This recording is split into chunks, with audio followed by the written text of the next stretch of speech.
आपण ॲमेझॉनवरून वस्तू मागवायला लागलो, तिकीट बुक करायला लागलो, काय काय करता यायला लागलं जेव्हा आपल्या खिशामध्ये एक छोटंसं यंत्र आले, ज्या यंत्राला इंटरनेटची जोड मिळाली.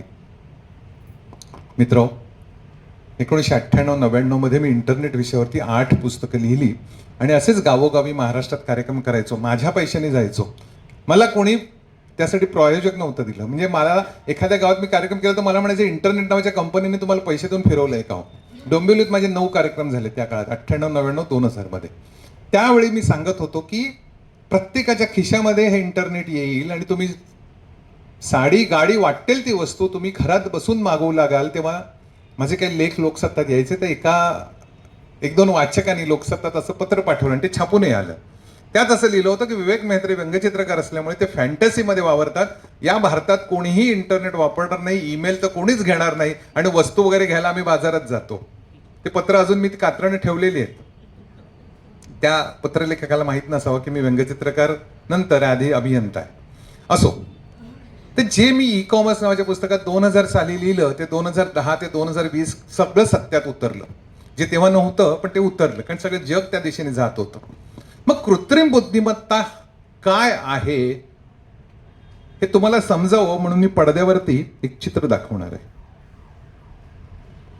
नीट बघा, तुम्हाला एक दिवा दिसतोय, पण हा दिवा वेगळा आहे. माहिती आहे की अल्लाउद्दीनचा दिवा नावाची एक गोष्ट आपण आपल्या लहानपणी वाचायचो. सगळ्यांनी वाचली होती की नाही? ऐकली होती, वाचली होती, मीही वाचली होती.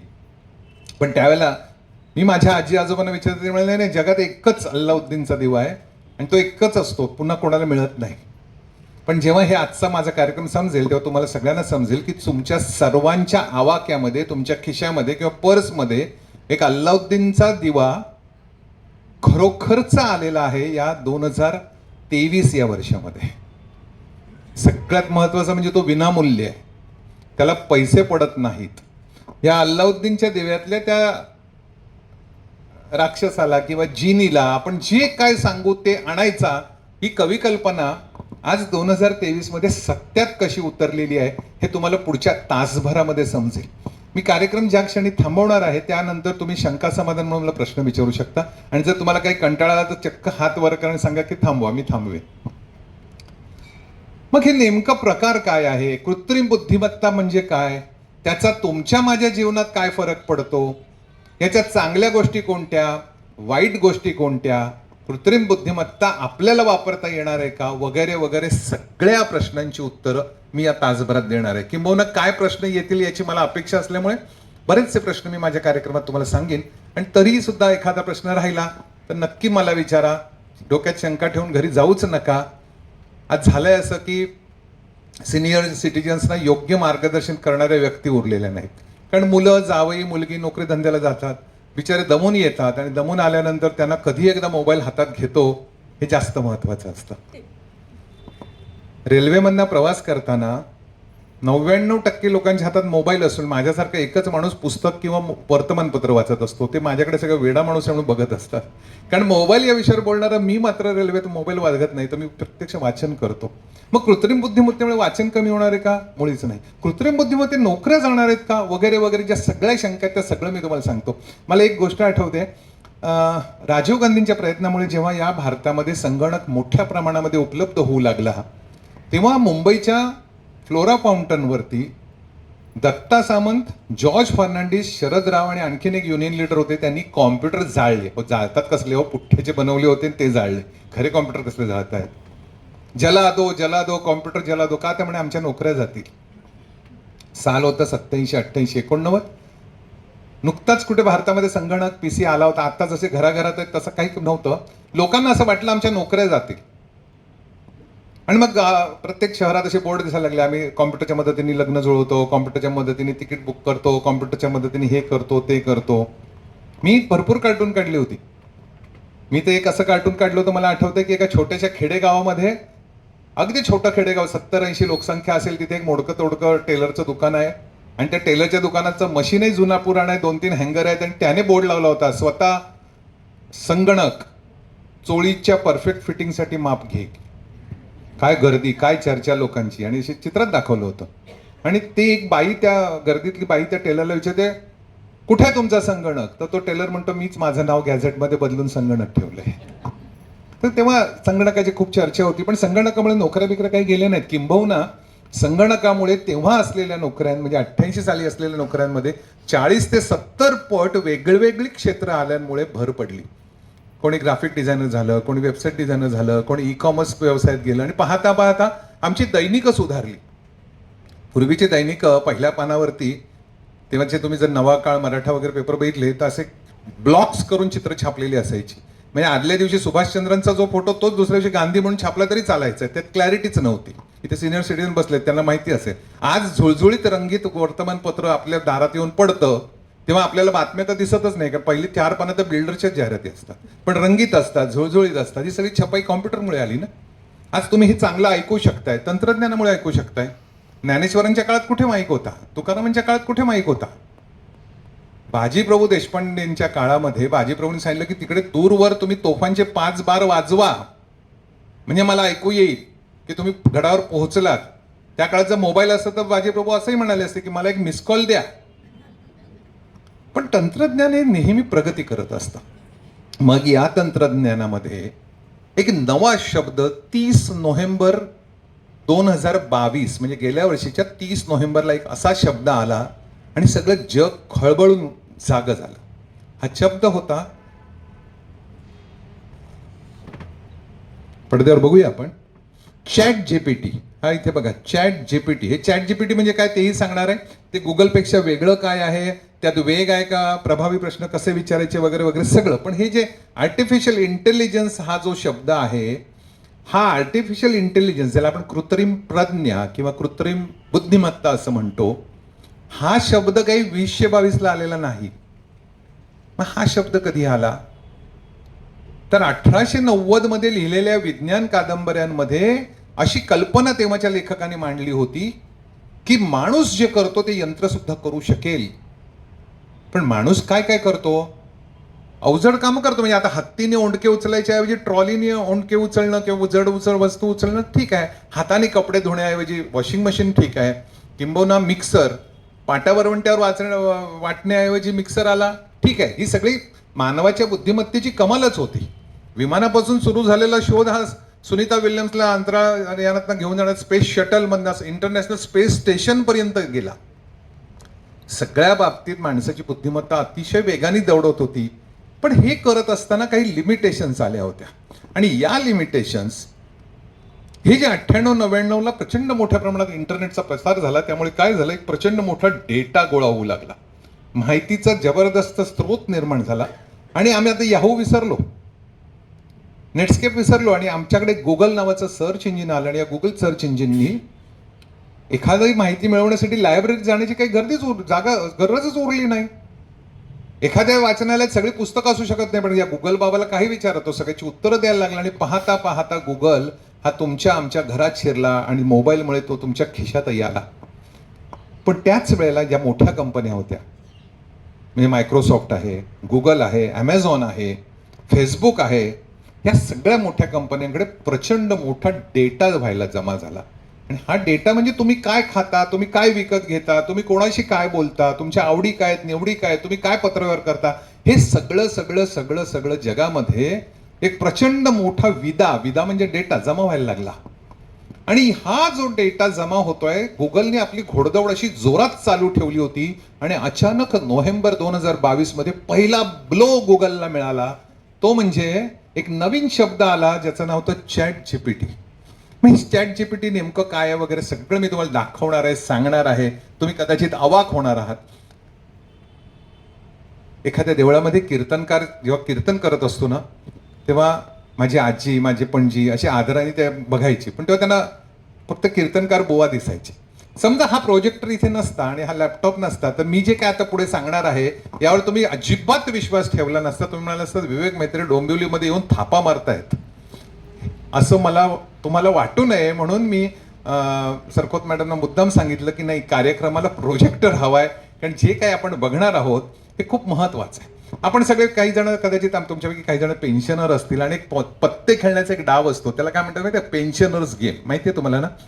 आणि वेळ जात नाही म्हणून आपण पेन्शनर गेम खेळतो किंवा पत्त्याचे कोणतेही गेम खेळतो. पण परदेशामध्ये लोक म्हणाले की पत्ते वाटत काय बसायचं, त्याच्यात कशाला वेळ घालवायचा, आणि मग त्यातनं पहिल्यांदा एक असं यंत्र निर्माण झालं. पाहूया आपण.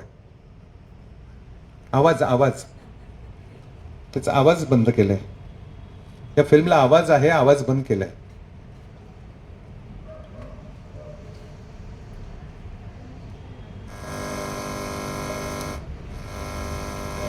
हा स्पीकर लावलाय ना तुम्ही, मग का नाही आवाज येत आहे?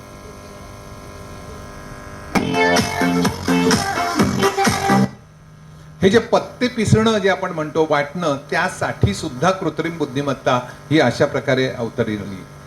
आता फक्त पत्ते वाटण्यापुरता हा खेळ राहिला नाही. मग प्रत्येक जण म्हणाला माझ्या क्षेत्रामध्ये काहीतरी पाहिजे. तुम्हाला मी आता एक दाखवणार आहे की एक असा यंत्रमानव जो तुम्ही म्हणाल ते गाणं वाजवतो. वाजवतो म्हणजे पेटी वाजवता तुम्ही, पियानो वाजवता, तसाच हा प्रकार आहे. बघा.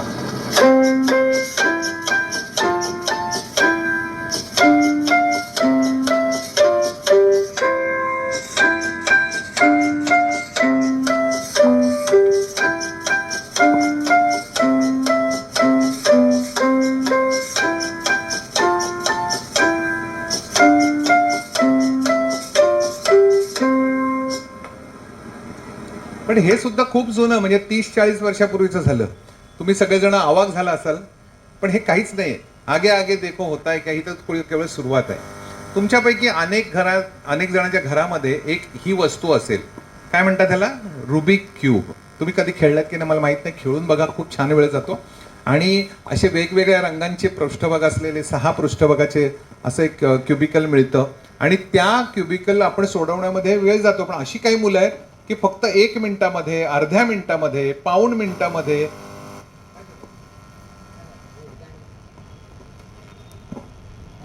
स्टँड नकोय मला, ठीक आहे, आय एम कम्फर्टेबल. तर हा क्यूब, काही मुलं अतिशय बुद्धिमान असतात,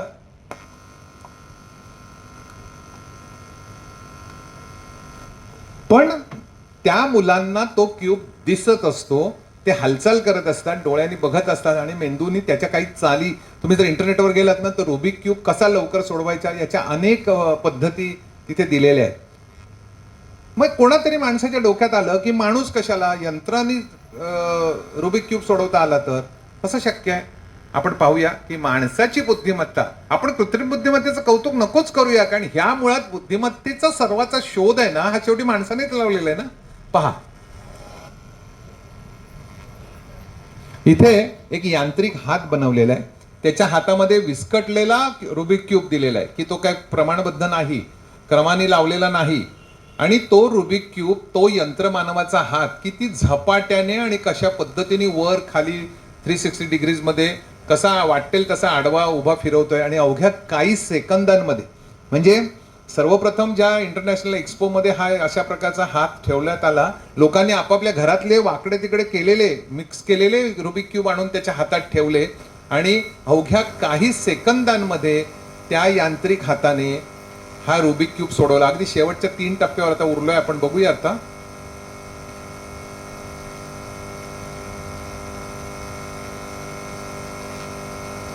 शेवटपर्यंत दिसतंय तुम्हाला?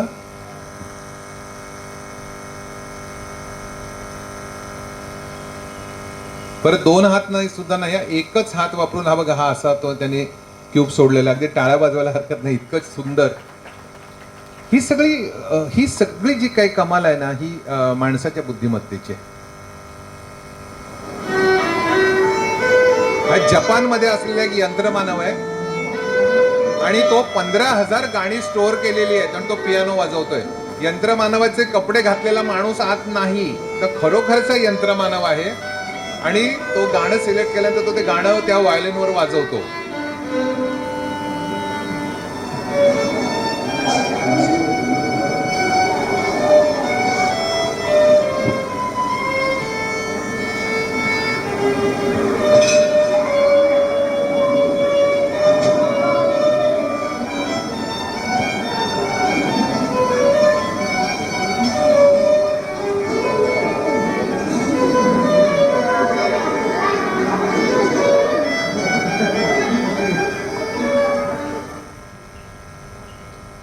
जेव्हा हे अशा प्रकारचे शोध येऊ लागले.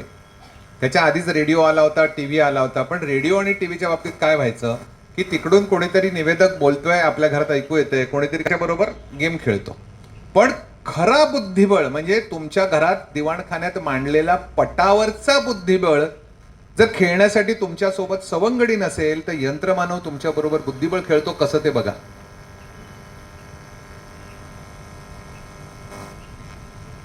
कोणती चाल चालायची, काय करायचं, कोणती सोंगटी उचलायची, हे सगळं सगळं सगळं ही कृत्रिम बुद्धिमत्ता असलेलं हे उपकरण ठरवतं. हा त्याचा फक्त मी तुम्हाला काही डेमो दाखवतोय. किती सहजतेने होतं एखादा माणूस तुमच्याशी खेळावा अशा पद्धतीने. Pawn moved from c2 to c3. Black knight to e6. तुम्ही खेळल्यानंतर एक चाल, तुम्ही खेळल्यानंतर पुढची चाल तो खेळतो.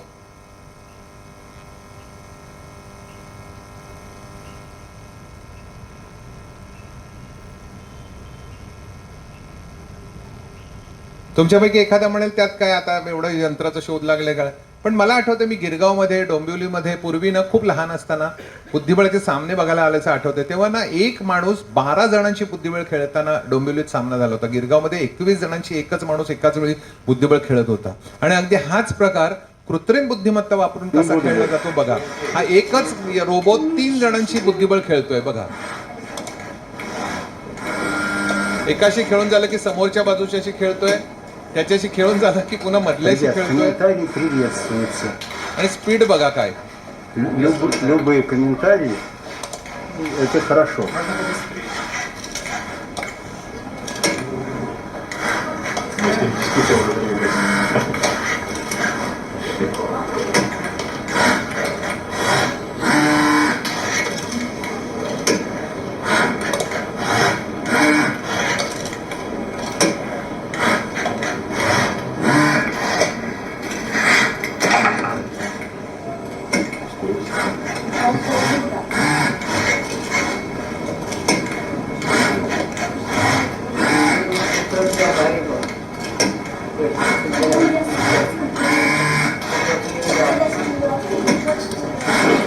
Главное, чтобы комментировать. Вот это, комментарии такие, смешные, стандартные комментарии очень хорошо смотрятся. А он может отключиться по-другому. Так, ну, оценку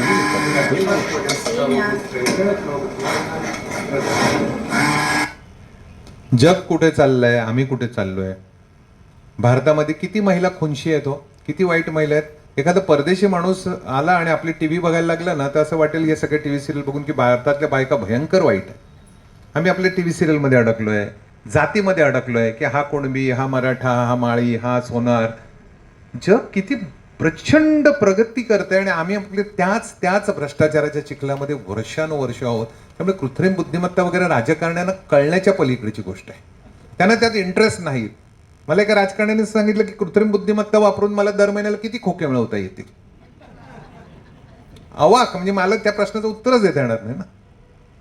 तेव्हा हा कार्यक्रम तुमच्या आमच्यासाठी की त्यांना समजावं की जगात काय चाललेलं आहे.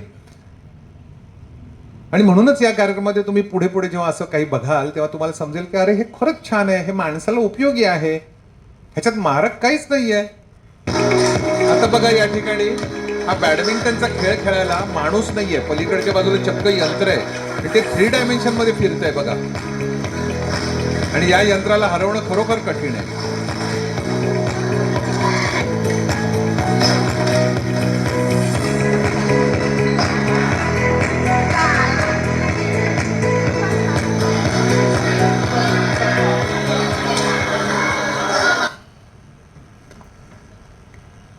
फक्त बॅडमिंटनच नाही तर टेबल टेनिस सुद्धा.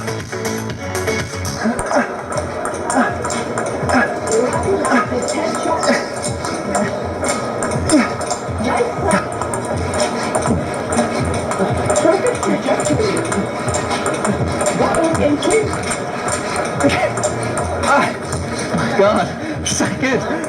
It's crazy. How is it this good?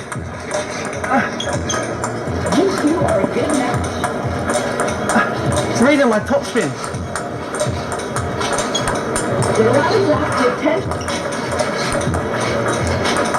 So good.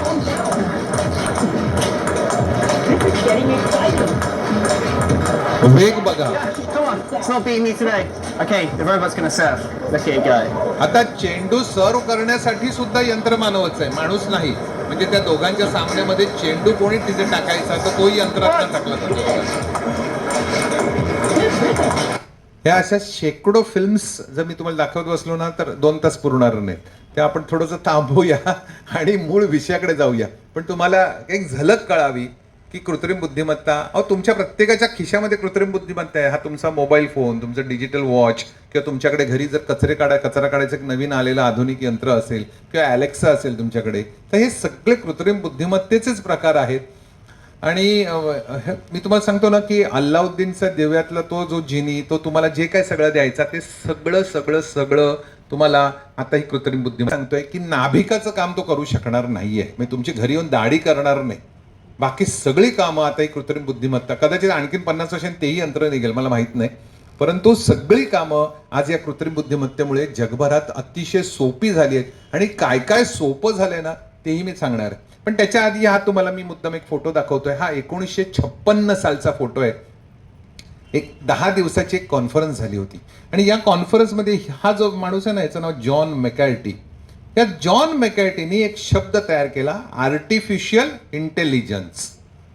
मराठीत त्याचं भाषांतर आहे कृत्रिम बुद्धिमत्ता. 1956 आपण ऐकता आहात 2023 मध्ये.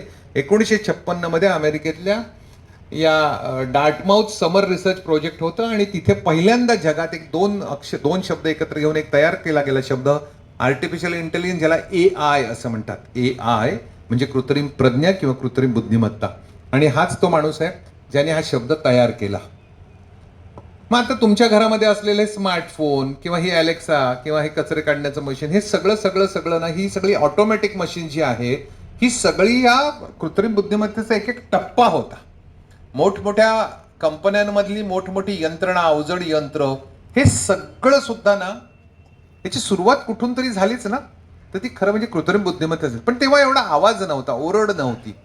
आता मात्र काय झालं म्हणजे याची जी ग्रोथ होणार आहे ना, ती एक्सपोनेन्शियल होणार आहे. म्हणजे चाकाच्या शोधापासून गाडीपर्यंत, गाडीच्या शोधापासून टीव्ही पर्यंत, टीव्ही पासून इंटरनेट पर्यंत जी ग्रोथ होती ना, ती अशी लिनियर होती. आता एक्सपोनेन्शियल ग्रोथ होणार आहे. एक्सपोनेन्शियल म्हणजे मी फेब्रुवारी महिन्यामध्ये आर्टिफिशियल इंटेलिजन्सवर भारतात सर्वप्रथम मी कार्यशाळा सुरू केल्या.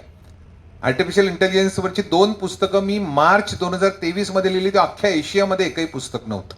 हे मी माझा गौरव म्हणून सांगत नाही. आणि तेव्हा मी जे लिहिलं ते खोटं ठरवणारा काळ गेल्या 7 महिन्यामध्ये आर्टिफिशियल इंटेलिजन्सच्या झपाट्याने वाढतोय. तो वेग बघून मी काय जगातले सगळे संशोधक थक्क झालेले. तो एक्सपोनेन्शियल म्हणजे काय, ही कन्सेप्ट तुम्हाला कळावी म्हणून मी तुम्हाला सांगतो. एका राजाला ना प्रचंड गर्व झाला. आपल्याकडे खूप संपत्ती आहे, खूप धान्य आहे, असा प्रचंड गर्व झाला एका राजाला. आणि त्याचं गर्वहरण करण्यासाठी एक साधू त्याच्याकडे गेला. तो साधू काय म्हणाला, त्याच्यासमोर बसला. राजा म्हणाला, माझ्या एवढा श्रीमंत जगात कोण नाही, तू काय वाटेल ते माग, मी तुला देईन. तर तो साधू काय म्हणाला माहितीये की मला तुम्ही फक्त तांदूळ द्या, पण जर तुम्ही मला तांदूळ देऊ शकला नाही ना, तर तुम्ही राज्यगादी सोडायची. तो राजा हसला, काय मूर्ख माणूस आहे, मी याला सोनं चांदी द्यायला बसलोय आणि हा काय मागतोय, तर तांदूळ मागतोय. तो म्हणाल दिले नाही, तुम्ही दिले नाहीत, तुम्ही मला महिनाभर द्या तांदूळ. म्हणजे महिनाभर, हो, काय करा. त्या माणसाने, त्या साधूनी आपल्या पोतडीतून एक बुद्धिबळाचा पट काढला. 64 घरं असतात ना, तो बुद्धिबळाचा पट काढला आणि म्हणाला, 1 दाणा द्या मला फक्त. किती? 1 तांदळाचा दाणा द्या, मी पहिल्या घरात ठेवतो. राजा म्हणाला, काय मूर्ख माणूस आहे. नंतर तो म्हणाला, मी उद्या पुन्हा येईन, मला आज जेवढे दाणे दिले त्याचे दुप्पट दाणे द्या. ते काय वेळाच का, आजच घेऊन जा ना 3 दाणे. नाही नको, मी रोज येईन. दुसऱ्या दिवशी तो 2 दाणे घेऊन गेला. तिसऱ्या दिवशी आला, म्हणाला, आज मला 4 दाणे द्या. राजा म्हणाला, काय मूर्ख माणूस आहे. मग नंतर चौथ्या दिवशी 8 दाणे, मग 16 दाणे, 32 दाणे, 64 दाणे, 128, मग 256. राजाला कळलंच नाही. 12व्या दिवशी तो प्रधान आणि सेनापती राजाकडे आले. म्हणाले, उद्या दाणे देता येणार नाही, आपल्या राज्यातला सगळा तांदूळ संपला आणि अजून 54 घरं बाकी आहेत त्याची. लक्षात घ्या, एकाचे 2, 2चे 4, 4चे 8, 8चे 16, 16चे 32, 32चे 64, ह्याला जी ग्रोथ असते ना ही एक्सपोनेन्शियल आहे. साधारणपणे 52व्या दिवशी या जगातले सगळे तांदळाचे दाणे संपतील. ह्याला एक्सपोनेन्शियल ग्रोथ म्हणतात. इतक्या झपाट्याने कृत्रिम बुद्धिमत्ता आता आपल्या आयुष्यात आलेली आहे. म्हणजे मी आता तुमच्याशी बोलतोय ना, एवढ्या वेळामध्ये, आत्ता ह्या एवढ्या वेळामध्ये युट्यूबवरती जवळजवळ 40,000 व्हिडिओ एवढ्या कमी वेळात अपलोड झाले. 40,000. अजून पुढच्या 10 मिनिटांमध्ये अजून 40,000 व्हिडिओ अपलोड होतील. म्हणजे केवढा प्रचंड प्रचंड मोठा सर्व्हर आहे, किती मोठा डेटा आहे याची कल्पनाच आपल्याला येत नाही. आणि आपल्या देशामध्ये रिकामटेकडे लोकांची भरपूर मोठी संख्या आहे. बघतायत आपले मोबाईल, बघतायत इंस्टाग्राम, बघतायत फेसबुक, बघतायत युट्यूब. शोधबिध लावायला ते बघतील परदेशातली लोक, आम्हाला काय करायचं आहे. म्हणजे आपल्या बाजूला ज्ञानाचा इतका प्रचंड महासागर असताना आम्ही आपले पायवाटेवर चालतोय, नाही तर मोडकी तोडकी सायकल चालवतोय. साधं त्या गुळगुळीत रस्त्यावर कार तर नेरचं राहिलंच बाजूला. प्रचंड मोठा ज्ञानाचा बुद्धवशी मोबाईल हातामध्ये घेऊन काय काय बघतात, नको नको ते बघतात. आणि आज सिनियर सिटीजन हातातल्या मोबाईलमध्ये विनामूल्य कृत्रिम बुद्धिमत्ता आहे याची कल्पना सुद्धा नाही. आता कार्यक्रमाच्या सुरुवातीला मला 2 माणसांनी असं विचारलं की किती पैसे पडतात. म्हटलं फुकट आहे. म्हटलं काय म्हणता फुकट आहे? मग काय काय फुकट आहे ते तर आपण बघूया. इतका तरुण वयाच्या या माणसाने एक अशी कंपनी काढली जिचं नाव ओपन AI. AI म्हणजे आर्टिफिशियल इंटेलिजन्स. आणि या कंपनीनी जगात कोणाला कळू न देता एक प्रचंड मोठा डेटा एकत्र करून त्याच्यात ना ChatGPTची निर्मिती केली. आणि तेव्हा पैसा हवाच होता, त्याला एलॉन मस्कने साथ दिली. आणि हे अमेरिकेतलं ChatGPTचं मुख्य कार्यालय आहे. ChatGPT म्हणजे काय तेही सांगणार आहे, पण थोडं आपण तुमच्या स्पीडने जाऊ. जगामधले महागडे सर्व्हर, प्रचंड मोठा स्टाफ, ह्याला पैसा लागतो. विजय खोसला नावाचा हा भारतीय माणूस आणि तुम्ही ज्यांना ओळखता ते बिल गेट्स, या दोघांबरोबर नारायण मूर्ती, या तिघांनी अक्षरशः करोडो अब्जावधी डॉलर्स या सॅम अल्टमनच्या हातात दिले आणि कंपनी जन्माला आली ओपन AI. आणि या ओपन AI कंपनीनी जगातल्या सर्व लोकांना उपयोगी पडेल आणि गुगलपेक्षा खूप भारी ठरेल, ज्याला आपण म्हणतो लय भारी, असं काहीतरी 30 नोव्हेंबरला ज्या जगात आणलं, ज्याचं नाव होतं ChatGPT. मला असं वाटतं तुमच्याकडे असलेल्या मोबाईलमध्ये तुम्ही गुगल वापरत असाल, गुगल मॅपही वापरत असाल की कुठे जायचं, कसं जायचं. गुगल आज प्रत्येक क्षेत्रात आहे. तुम्हाला गुगल फोटोज आहेत, तुम्हाला गुगल ईमेल देत आहे, सगळ्या बाबतीत असून असं असताना एखाद्या 12 वर्षाच्या मुलाने कॉलेजमध्ये जाणाऱ्या मोठ्या पास झालेल्या मुलाच्या थोबाडीच मारावी, तसं या ओपन AIने काहीतरी केलं आणि गुगल हादरून गेलं. कारण या ओपन AIने असं सांगितलं की मानवी बुद्धिमत्ता ही तुम्हाला आम्ही देतोय, फुकट देतोय. तर म्हणजे काय देतोय तर तेही आपण बघूया. पण त्यापूर्वी हा ChatGPT जेव्हा नोव्हेंबर 2022 मध्ये आला तेव्हा काय घडलं ते बघा. 1 मिलियन युजर म्हणजे 10 लाख लोक. नेटफ्लिक्स नावाचं, तुम्ही जर तुमच्या घरात मुलं असतील तरुण तर ते नेटफ्लिक्सवरनं सिनेमे डाउनलोड करून बघत असतील किंवा लाईव्ह स्ट्रीमिंग करून बघत असतील. हे नेटफ्लिक्स जेव्हा या जगात आलं तेव्हा 10 लाख लोकांच्या घरात पोहोचण्यासाठी त्याला 3.5 वर्ष लागली होती. त्यानंतर Airbnb कन्सेप्टला 2.5 वर्ष लागली होती. फेसबुक जेव्हा आलं तेव्हा 10 लाख लोकांपर्यंत, 10 लाख लोकांनी फेसबुक वापरण्यासाठी 10 महिने लागले होते. त्यानंतर स्पॉटीफाय आलं, इंस्टाग्राम आलं आणि इंस्टाग्राम मात्र कमालीचं लोकप्रिय ठरलं. अवघ्या 2.5 महिन्यामध्ये 10 लाख लोकांपर्यंत इंस्टाग्राम पोहोचलं. आयफोन जेव्हा आणला, आयफोन ॲपल कंपनीचा, तेव्हा 10 लाख आयफोन संपण्यासाठी 74 दिवस गेले होते. आणि 10 लाख लोकांपर्यंत ChatGPTला पोहोचायला फक्त 5 दिवस लागले. फक्त 5 दिवसामध्ये जगातल्या 10 लाख लोकांनी ChatGPT वापरायला सुरुवात केलं. फेब्रुवारीपर्यंत म्हणजे फेब्रुवारी 23 पर्यंत जगातले 40 कोटी लोक ChatGPT वापरत होते, ज्याची आज संख्या 5 पटीने वाढलेली आहे. निम्म्याहून अधिक सुशिक्षित जग आज ChatGPT वापरत आहे. माझ्या डोंबिवलीमध्ये माझ्यासमोर बसलेले किती माणसं ChatGPT वापरतात याची मला कल्पना नाही. पण अभियंता दिन होता आणि या भारतातल्या एका मोठ्या महानगरपालिकेमध्ये तिथल्या 225 इंजिनियर्स समोर माझा कार्यक्रम झाला. आणि त्या कार्यक्रमामध्ये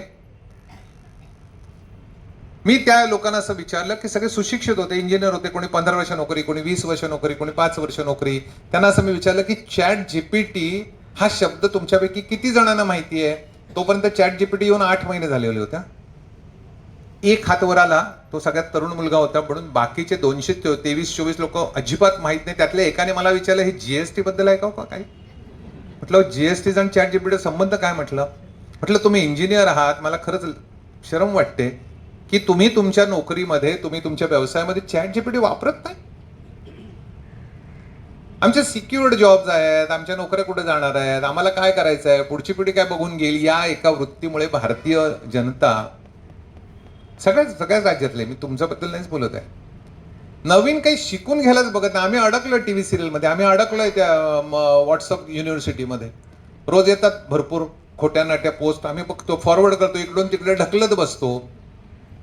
पण त्याच मोबाईलमध्ये तुम्हाला काहीतरी अशी काही गोष्ट, मी मगाशी म्हटलं की अल्लाउद्दीनचा दिवा तुमच्या खिशात आहे, आणि हा अल्लाउद्दीनचा दिवा काय काय करतो हे आता मी तुमच्या समोर दाखवणार आहे. सगळ्यात पहिलं म्हणजे लँग्वेज ट्रान्सलेशन. जर तुमच्या डोंबिवलीमध्ये कोणी अनुवादक असतील ना, की मराठीचं इंग्लिश करायचं, इंग्लिशचं मराठी करायचं, हिंदीचं इंग्लिश करायचं, इंग्लिशचं हिंदी करायचं, हिंदीचं गुजराती करायचं, हे सगळं करण्यासाठी जर मी एक 100 पानाचं पुस्तक इथे, मला माहित नाही प्रेक्षकात कोणी आहे का अनुवाद करणार, तर हे काम करण्यासाठी साधारण 2 ते 3 महिने लागतील. पण तोच चॅप्टर, समजा 10 चॅप्टरचं पुस्तक आहे, 10 चॅप्टरचा पहिला 1 नंबरचा चॅप्टर वर्ड फाईल जर मी चॅट जीपीटीला सांगितलं की बाबा हे आहे ना, हे एवढं, ह्याचं मला इंग्लिशचं फ्रेंच करून दे, तर तो लगेच करून देतो. आणि त्यासाठी किती वेळ लागतो माहितीये का? 20 सेकंद. अख्खं पुस्तक साधारण 9 ते 10 मिनिटांमध्ये भाषांतरित करून मिळतं. बरं, समजा डोंबिवलीतल्या एका अतिशय हुशार माणसाने एक इंग्रजीत पुस्तक लिहिलं, पण डोंबिवलीतलं आहे हो, त्याच्यावर मराठीपणाची छाप पडणार, भारतीयत्वाची छाप पडणार. अमेरिकन किंवा ब्रिटिश युनिव्हर्सिटीमध्ये हे इंग्लिश चालणार नाही. त्याला आम्ही म्हणतो रिफ्रेझिंग करून घेणं, म्हणजे सुधारून घेणं. समजा ते अख्खं पुस्तक मी चॅट जीपीटीला दिलं आणि सांगितलं की हे मला शेक्सपियर कसं लिहितोय ना त्या स्टाईलने लिहून दे, तर तो साधारणपणे 22 ते 20 सेकंदामध्ये अख्खं पुस्तक शेक्सपियरच्या स्टाईलने करून देतो, फुकट. समजा तुम्ही म्हणाल नाही विन्स्टन चर्चिलच्या स्टाईलने देतो लगेच. तुम्ही म्हणाला शशी थरूरच्या स्टाईलने हो, तेही देतो. तो म्हणाला नाही मला इंग्रजी नको, मला जरा सांगतो मी फ्रेंचच्या ऐवजी हे तुम्ही मला हिब्रू भाषेत देता का हो, हिब्रू, लगेच देतो. हे चॅट जीपीटी करू शकतो, कारण या कृत्रिम बुद्धिमत्तेच्या या चॅट बॉटला, चॅट जीपीटी म्हणजे काय तुमच्या मनात आहे ना, मी आधी ते सांगतो की चॅट जीपीटीतला जी हा जनरेटिव्ह, पी आहे प्री ट्रेंड, आणि टी म्हणजे ट्रान्सफॉर्मर. या कार्यक्रमाच्या बाहेर माझं एक पुस्तक उपलब्ध आहे, त्याचं नाव आहे मास्टरिंग चॅट जीपीटी. सवलतीत आहे, प्रत्येकाने ते वाचावं, इतक्या सोपे, म्हणजे चमच्याने भरवलंय. मोबाईलमध्ये चॅट जीपीटी कसं वापरायचं, लॅपटॉपवर कसं वापरायचं, पीसीत कसं वापरायचं, हे सगळं पहिल्या 5-6 पानात दिलंय. पण चॅट जीपीटीला प्रश्न कसे विचारायचे हे सगळ्यात महत्वाचं आहे. गुगल काय करतं हो, तुम्ही म्हणाल गुगल आहे ना, ठीक आहे गुगल आहे. गुगल, समजा मी आता गुगलला विचारलं की मला शशी कपूर या नटाची माहिती दे, तर गुगल काय करतं माहितीये, तुम्हाला 25 वेबसाईटची नावं देतं. ह्या वेबसाईटवर जाऊन शोधा, नाही तर खालच्या शोधा, खालच्या शोधा, खालच्या शोधा, खालच्या शोधा. चॅट जीपीटी असलं काय करत नाही. चॅट जीपीटीला तुम्ही सांगितलं की मला शशी कपूर या नटाची माहिती मला 3213 शब्दात दे, तर तो तुम्हाला 20 सेकंदात देतो. आणि नंतर शब्द मोजाल ना, तर ते 3213 शब्द असतात. समजा आता इथे सरखोत मॅडम बसलेले आहेत किंवा मीना गोडखिंडी बसलेले आहेत, यांना सांगलीतल्या एका शाळेमध्ये बोलवलंय, हा कळलं का, सांगलीतल्या शाळेत, आणि सांगितलं की तिथल्या क्लार्कने फोन करून सांगितलं की 2 महिने घ्या आणि तुम्ही जानेवारीच्या 2 तारखेला आमच्या शाळेत या आणि राष्ट्रपतींवरती बोला, असा क्लार्कने फोन केला. बरं का, मीना गोडखिंडीने काय केलं माहितीये का, द्रौपदी मुर्मूंची सगळी माहिती, पुस्तकं, हे ते करून एक छान असं 10 पानाचे फुलस्केप लिहून भाषण तोंडपाठ केलं आणि सांगलीला गेल्या. सांगलीला गेल्या, त्या शाळेमध्ये 11 वाजता व्याख्यानमाला आहे, कॉन्फिडन्समध्ये गेल्या, सगळं तयारी केली ना, मुर्मू, राष्ट्रपती मुर्मूंवर बोलायचं. आणि तिथे गेल्यानंतर चहा प्यायला म्हणून त्या मुख्याध्यापकांच्या खोलीत बसल्या, त्या 10:35 झालेले आहेत सकाळचे. आणि सहज ते मुख्याध्यापक मीनाताईंना म्हणाले की तुम्ही राष्ट्रपती झैलसिंगांवरचं भाषण तयार करून आणलंय ना. त्या म्हणाले काय, अहो तुमच्या क्लार्कने तर मला सांगितलं होतं राष्ट्रपती मुर्मू. नाही नाही नाही, आमच्या क्लार्कने राष्ट्रपती झैलसिंग सांगितलं होतं, तुम्ही नीट ऐकलं नसेल. त्यांनी घड्याळ बघितलं, 10:40 झालेले आहेत. 11 वाजता व्याख्यान आहे, सांगलीतले 500 लोक समोर बसलेली आहेत आणि झैलसिंगांचा त्या दिवशी स्मृती दिन आहे म्हणून ह्यांना डोंबिवलीहून बोलवलंय. काय कराल तुम्ही? गुगलवर गेलात ना, झैलसिंगची माहिती मिळेल, पण ती सगळी माहिती घेऊन ती उतरवून त्याच्यावरनं भाषण तयार करायला 2 तास लागतील. माझ्यासारखा माणूस काय करेल माहितीये का? असा मोबाईल उघडेल, माझ्या मोबाईलमध्ये ChatGPT आहे, तुमच्या सगळ्यांच्याच मोबाईलमध्ये आहे पण आपल्याला माहित नाही, सगळ्यांच्या स्मार्टफोनमध्ये आहे जर तुमच्याकडे स्मार्टफोन असेल तर. मी तिथे जाईन, ओपन एआयच्या एका छोट्याशा बॉक्समध्ये टाईप करेन की मला 8वीच्या मुलांसमोर राष्ट्रपती झैलसिंग यांच्याबद्दल पुढचा अर्धा तास भाषण करायचंय.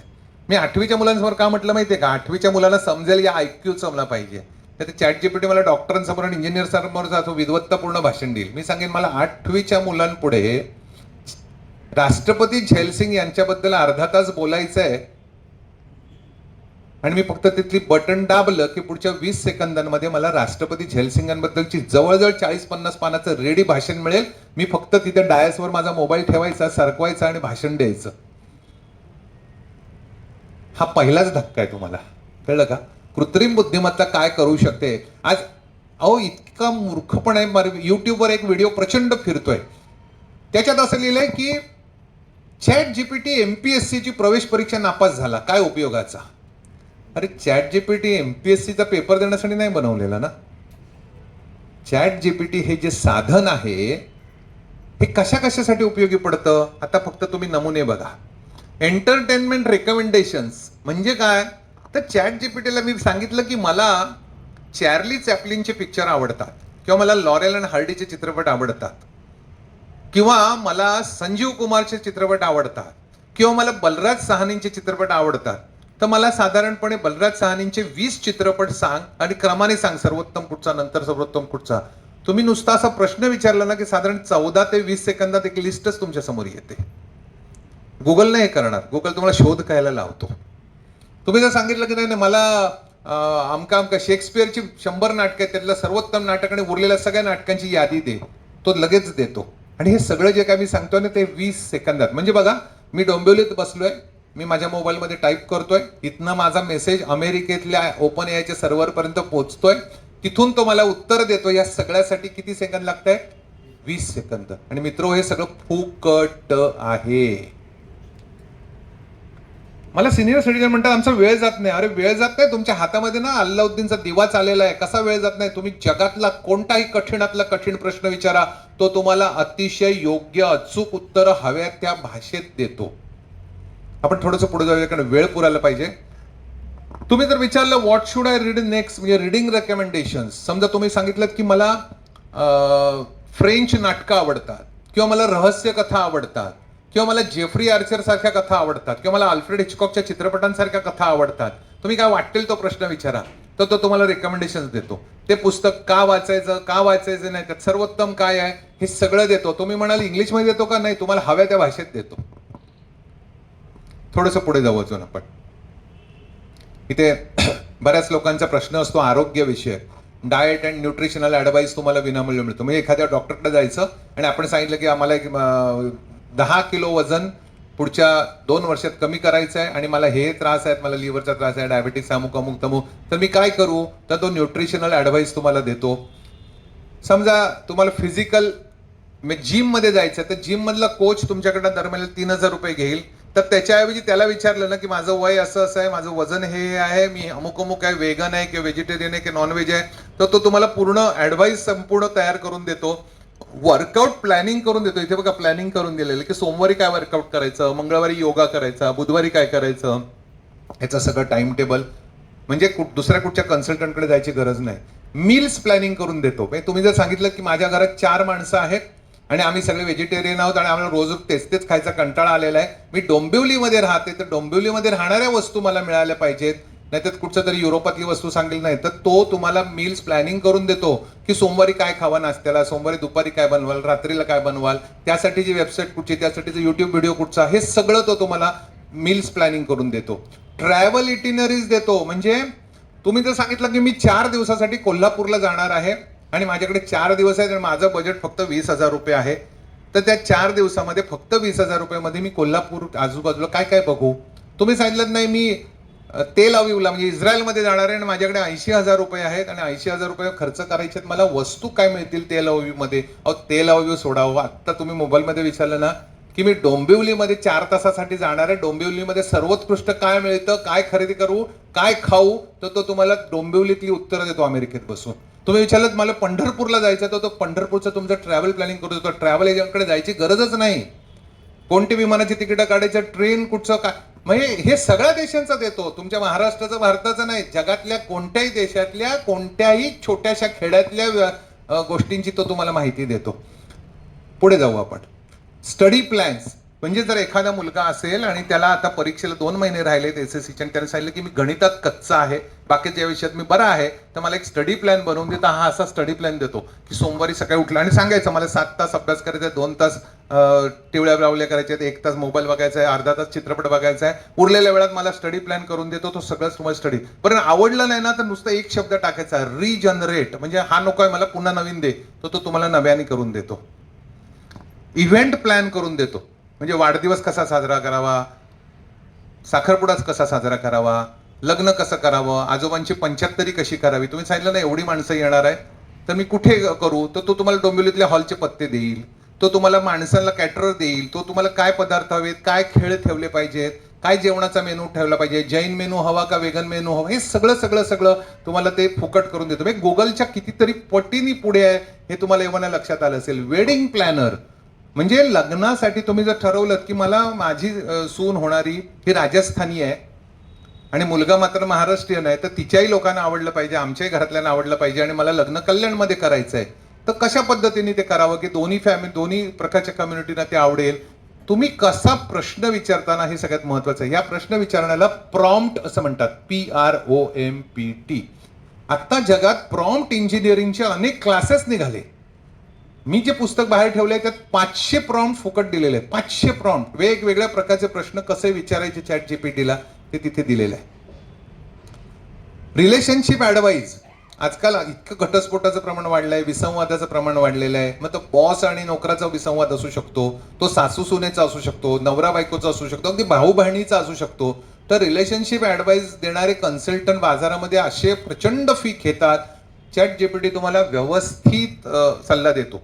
पण तो किती बुद्धिमान आहे बघा. सर तुम्ही सांगितलं की मी प्रचंड खचलेलो आहे आणि मला आत्महत्या करायची आहे, तर आत्महत्या करण्याचे 5 मार्ग सुचवतो का, तर तो म्हणतो सॉरी, आत्महत्या करणं हे माणसासाठी अतिशय वाईट आहे आणि अशा प्रकारे सल्ला द्यायचं मला माझ्या निर्मात्यांनी शिकवलेलं नाही, म्हणून मी तुम्हाला याबद्दलचा सल्ला देणार नाही. ChatGPT माझ्या कार्यशाळेमध्ये एक माणूस आला होता, तर त्याने एक प्रश्न विचारला ChatGPT. हे कसं विचारायचं वगैरे सगळं सांगणार आहे मी. तुम्हाला इंटरेस्टिंग वाटतं ना, कोणाला कंटाळा वाटला असेल तर मला हात वर करा, मी थांबवे. पुढे चालू ठेवायचं ना. तर त्या माणसाने काय प्रश्न विचारला माहितीये का, की माझा बॉस अतिशय खडूस आहे, माझी आई तिकडे वाराणसीला आजारी पडलेली आहे आणि मला तिला भेटायला जाण्यासाठी 10 दिवसाची मी रजा मागतोय, तो माझा बॉस मला रजा देत नाही, तर मी उद्या तडकाफडकी राजीनामा द्यायचं ठरवलंय, तर अशा वेळेला मी काय करू. आता हा प्रश्न आपण कोणाला विचारतो, एखाद्या सल्लागाराला विचारतो, मार्गदर्शकाला, सिनियर सिटीजनला विचारतो. हा प्रश्न ChatGPTला त्याने भर वर्गात विचारला. बरं का, मी तुम्हाला इथे दाखवणार आहे ChatGPTचा तर डेमोच करून दाखवणार आहे मी इथे. या लॅपटॉपवरनं तुम्हाला दाखवणार आहे ChatGPT कशी उत्तर देत होते. पण थोडं थांबा. तर ChatGPTने काय उत्तर दिलं माहितीये का, आजकालच्या काळामध्ये मुंबईसारख्या शहरामध्ये पटकन नोकरी मिळणं सोपं नाहीये, तेव्हा तडकाफडकी राजीनामा देण्याचा वगैरे काही विचार करू नको. पण त्याच वेळेला आई ही आपल्या आयुष्यात खूप महत्वाची. तुझ्या म्हणण्यानुसार जर आईचा हा शेवटचा काळ असेल तर आईसोबत तू राहणं हे तुझं कर्तव्यच आहे. तेव्हा मधला मार्ग असा आहे की बॉसला हे समजावून सांग, ही अडचण आहे समजावून सांग, आणि हे सांग की आता ऑनलाईन पद्धतीने कामं करता येतात, तर तू जरी वाराणसीला गेलास तरी तू ऑफिसच्या संपर्कात राहू शकतो आणि तुझ्या सहकार्याला काही अडचणी आल्या तर तू तिथून ते सॉल्व्ह करू शकतो. मग त्या माणसाने असं सांगितलं, हो पण बॉस माझा ऐकणार नाही, बॉसला मला असा अर्ज द्यायचा असेल तर तो मी कसा लिहावा. ताबडतोब 20 सेकंदामध्ये त्या बॉसला लिहायचा अख्खा अर्ज पूर्ण फुलस्केपचा ChatGPTने विनामूल्य 20 सेकंदात लिहून दिला. फक्त बॉसचं नाव टाकायचं आणि द्यायचं, ईमेलने पाठव. म्हणून मी मगाशी म्हटलं की सर्व विषयाचे सगळे प्रोफेसर एकत्र करून तुमच्या खिशात कोंबले तर जी निर्माण होईल ती ही कृत्रिम बुद्धिमत्ता आहे. एकेका कन्सल्टंट साठी आपल्याला खूप प्रचंड पैसे खर्च करावे लागतात.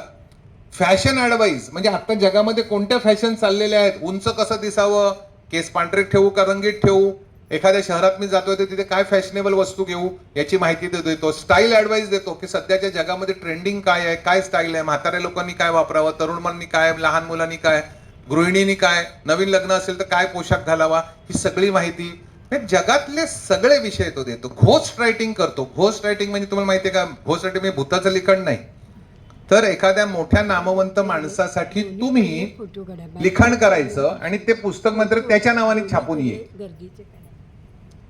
तर ते घोस्ट रायटिंग करतो. ट्रान्सलेशन, इथे अंजलीताई खिस्ती बसलेले आहेत, त्यांचं खूप सुरेख पुस्तक आहे पक्ष्यांची सभा. आम्ही याच ठिकाणी याच स्वामींचं घरमध्ये त्याचं प्रकाशन केलं होतं. ते पुस्तक तयार करण्यासाठी अंजलीताईंना जवळजवळ 5 ते 6 वर्ष लागली. त्यांनी खर्च केली, मेहनत केली. जसं PhDचा अभ्यास करतो ना तसं त्यांनी त्यासाठी कष्ट घेतले. तेव्हा चॅट जीपीटी नव्हतं. जर चॅट जीपीटीच्या काळामध्ये फक्त अंजलीताईंनी ते सगळं ओरिजिनल इंग्लिश ड्राफ्ट सबमिट केलं असताना तर त्यांना एक साधारण 6 ते 7 मिनिटात संपूर्ण पुस्तकाचं भाषांतर मिळालं असतं. तुम्ही म्हणाल त्या जगातल्या कोणत्याही विषयावरचं पुस्तक मी तुम्हाला इथे 1 तासात बसून लिहून देतो, जो माझा विषय नाही. PhDचे प्रबंध जे करण्यासाठी 3 ते 6.5 वर्ष साधारण लागतात, हल्ली साधारणपणे 14 ते 15 दिवसामध्ये कृत्रिम बुद्धिमत्तेमुळे तयार व्हायला लागलेले आहेत. बरं, ज्या विषयाशी तुमचा काही संबंध नाही ना त्या विषयाचीही तो माहिती देतो. समरी रायटिंग देतो. म्हणजे एखादं पुस्तक आहे, तुम्हाला वाचायला वेळ नाही, तुम्ही सांगितलं की जगात गाजलेलं अमुक अमुक पुस्तक आहे, त्या पुस्तकाची मला समरी दे, तर तो तुम्हाला समरी काढून देतो. म्हणजे काय, सारांश देतो त्या पुस्तकाच्या. कळलं का? कोणत्याही भाषेतलं गाजलेलं पुस्तक घेतो, त्याची तुम्हाला समरी देतो. सिनेमाचे रिव्ह्यूज देतो. म्हणजे तुम्ही सांगितलं की एक पिक्चर आहे one flew above the cuckoos land, किंवा दुसरा पिक्चर आहे जेम्स बॉन्डचा एखादा पिक्चर आहे, किंवा आता अगदी आलेला क्रिकेटवरचा जर्सी चित्रपट आहे. कोणत्याही चित्रपटाचं नाव दिलं ना तर तो तुम्हाला त्याचा रिव्ह्यू देतो, समरी देतो. ह्या चित्रपट का बघावा, का बघू नये, त्यात सर्वोत्तम सीन कोणता आहे हे तुम्हाला तुमच्या मोबाईलवर बघायला मिळतं. तुमच्याकडे PC असेल तर PCवर चॅट जीपीटी वापरा, लॅपटॉप असेल तर त्याच्यावर वापरा.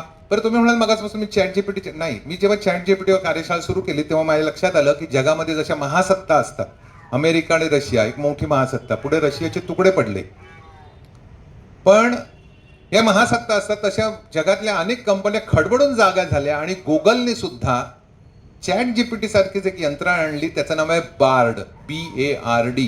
तुम्ही जर किंडलवर गेला तर बार्ड कसा वापरावा याच्यावर माझं पुस्तक आहे. चॅट जीपीटी कसा वापरावं त्याचं पुस्तक आहे, तुम्ही घर मागवू शकता किंवा डाउनलोड करू शकता. बार्डवर सुद्धा हे जे मी सांगतोय ना हे सगळं फुकट मिळतं आणि बार्ड सुद्धा तुमच्या मोबाईलमध्ये फुकट आहे.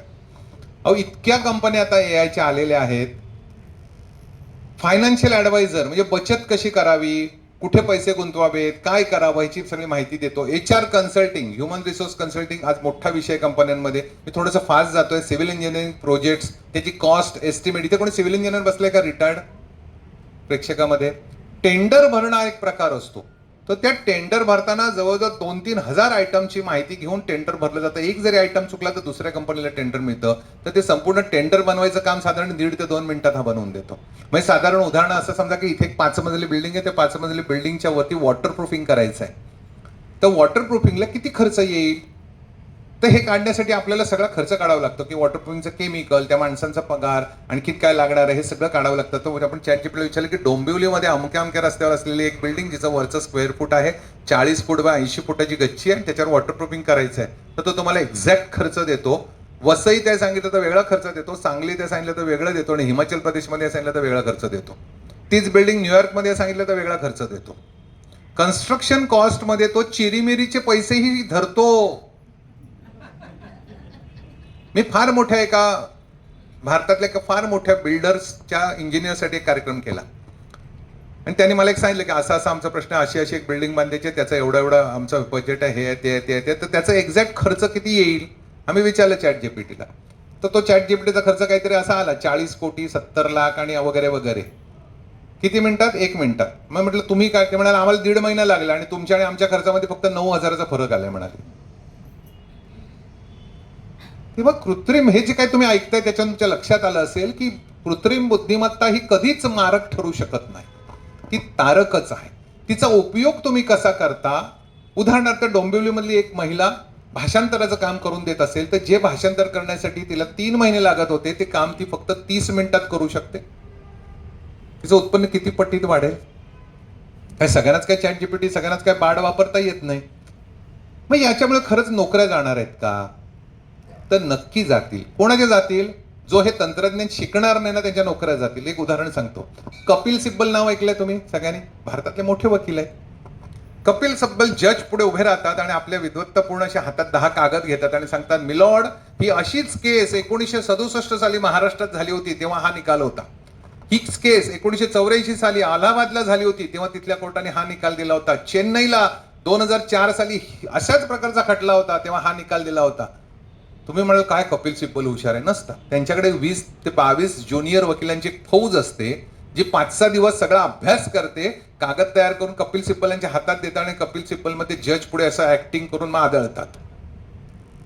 20 लोकांच्या नोकऱ्या गेल्या. एक फक्त माणूस पुरेसा आहे जो चॅट जीपीटी वापरतो. तो सगळे संदर्भ चॅट जीपीटीवर काढून प्रिंटआउट काढून दुसऱ्या दिवशी वकील महाशयांच्या हातात देणं. 20 जणांच्या नोकऱ्या गेल्या. त्या 20 जणांनी म्हणून हे शिकणं गरजेचं आहे. म्युझिक डायरेक्टर, आता प्रख्यात म्युझिक डायरेक्टर असतात तर ते म्युझिक डायरेक्टर काय करतात, त्याच्याकडे म्युझिक कंपोजर असतात. एखादं गाणं तुम्ही लिहून दिलं तर त्याचं नोटेशन्स तयार करावे लागतात. चॅट जीपीटी तुम्हाला 1 मिनिटामध्ये नोटेशन करून देतो. तो गाणी लिहून देतो, तो कविता लिहून देतो. समजा मी सांगितलं की मला हात आणि फुलपाखरू यावरची कविता लिहून दे, तर तो मला हात आणि फुलपाखराची 4 कडव्यांची कविता देतो. मी सांगितलं नाही मला ही आवडली नाही, दुसरी देतो, तिसरी देतो. मी जर सांगितलं की मला नरेंद्र मोदी आणि शिवाजी महाराज यांच्यावर कविता लिहून दे, तर तो कविता तर देतोच पण यमकं जुळवलेली असतात आणि ती किती चांगली असते याचं एक उदाहरण मी तुम्हाला वाचून दाखवेन, कारण माझ्याकडे आता मी मागितली.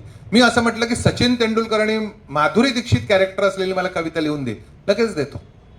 पण याच्यापेक्षा मी तर गंमत केली. मला असं कळलं होतं की चॅट जीपीटी पाककृती देतो.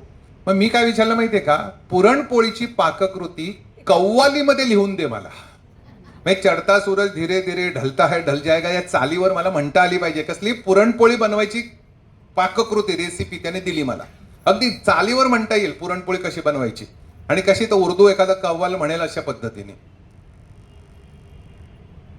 म्हणून मी मगाशी म्हटलं की अल्लाउद्दीनच्या त्या दिव्यामध्ये काय पॉवर आहे, काहीच नाही हो.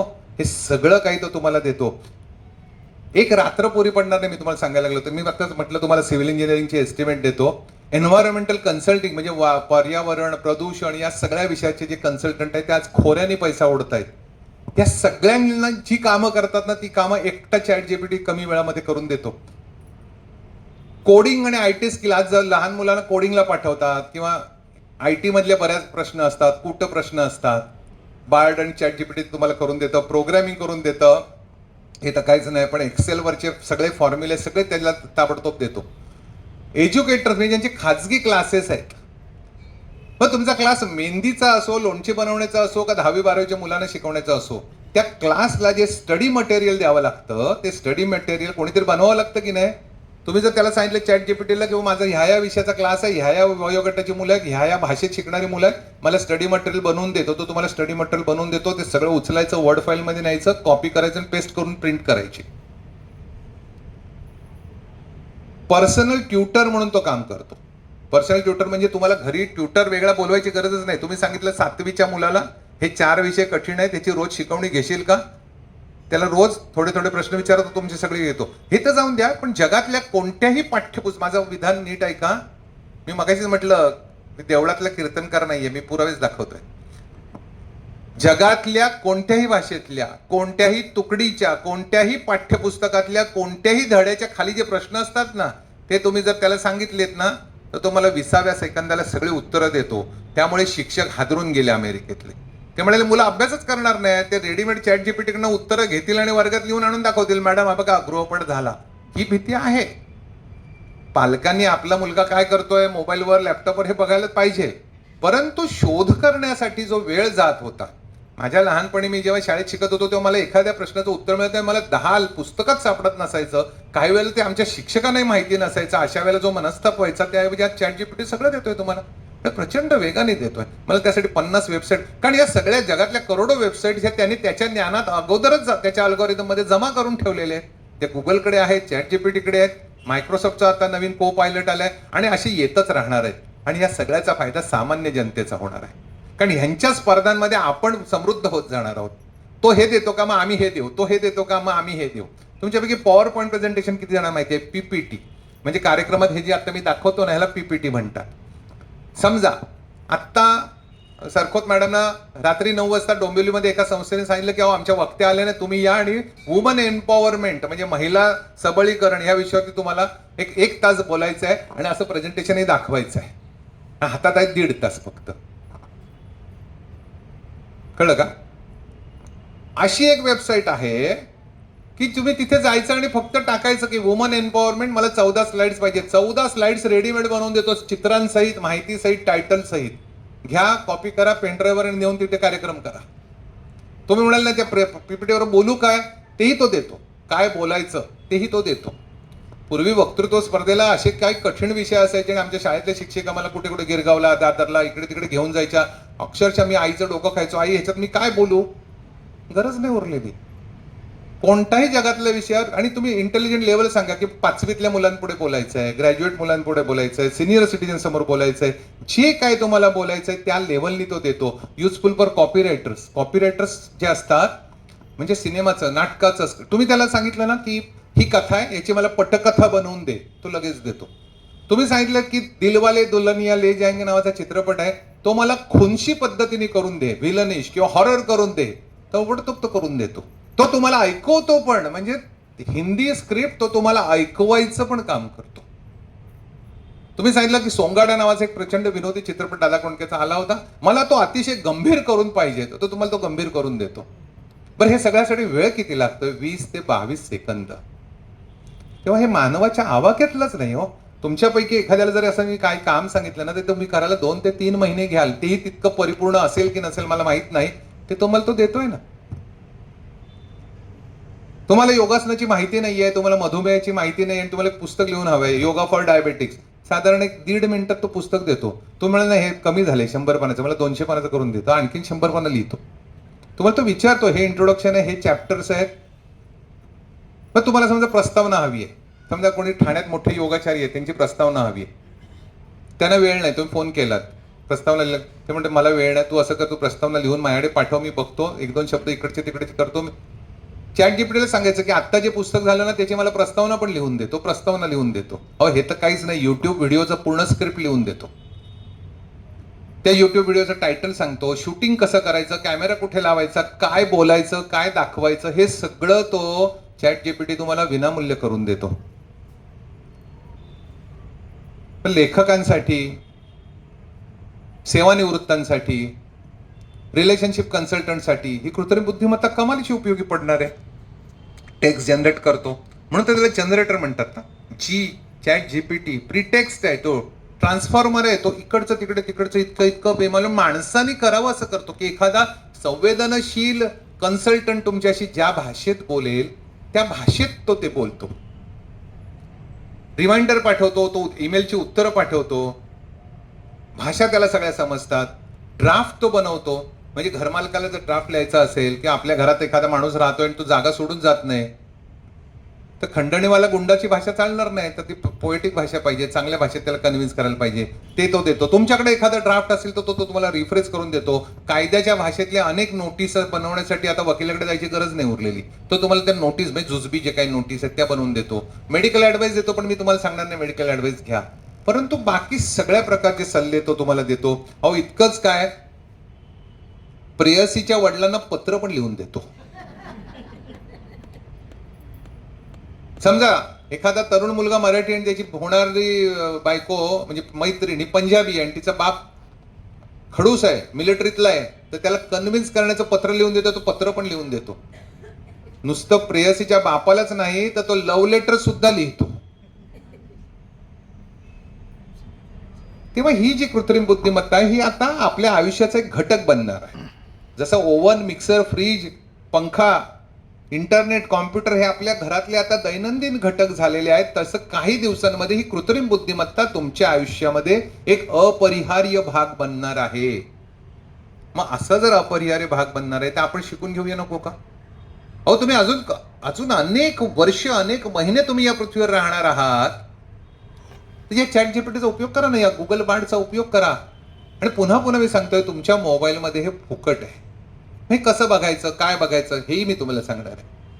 तेव्हा आपल्या मोबाईलमध्ये लपलेला हा अल्लाउद्दीनचा जो दिवा आहे ना, त्याचा आपण वापर करूया. नाही तर आपण काय करतो, फक्त व्हॉट्सअप पुरते आणि आता फेसबुक पुरते किंवा इन्स्टा पुरते किंवा युट्यूबचे व्हिडिओ बघण्या एवढे आपण साक्षर झालेलो आहोत. पण आता या जगाचे 2 भाग होणार आहेत. हे जो कोणी हे शिकणार नाही ना, तो इलिटरेट राहणार आहे, आणि जो कोणी हे शिकणार आहे तो इलिटरेट राहणार आहे. माझी अशी कळकळीची इच्छा आहे की तुम्ही हे सगळं शिकावं. आज या आयोजकांनी इतकं चांगलं काम केलं की असा एक विषय की ज्या विषयाबद्दल मराठीमध्ये किंबहुना एकूणच समाजामध्ये इतकी उदासीनता मला दिसते की सुशिक्षित लोक सुद्धा ज्या प्रमाणामध्ये चॅट जीपीटी वापरायला पाहिजे, ज्या प्रमाणामध्ये गुगल बार्ड वापरायला पाहिजे, वापरत नाही. मग ह्या चॅट जीपीटीचीच मी एक मुलाखत घेतली होती.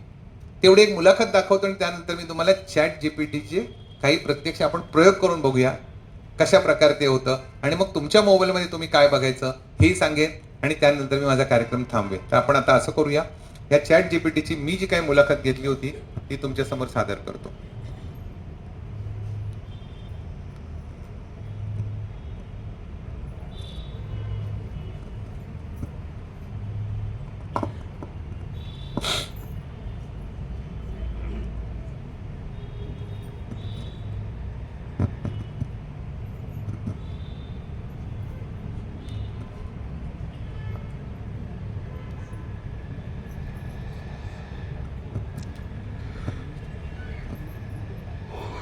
साऊंड चालू आहे.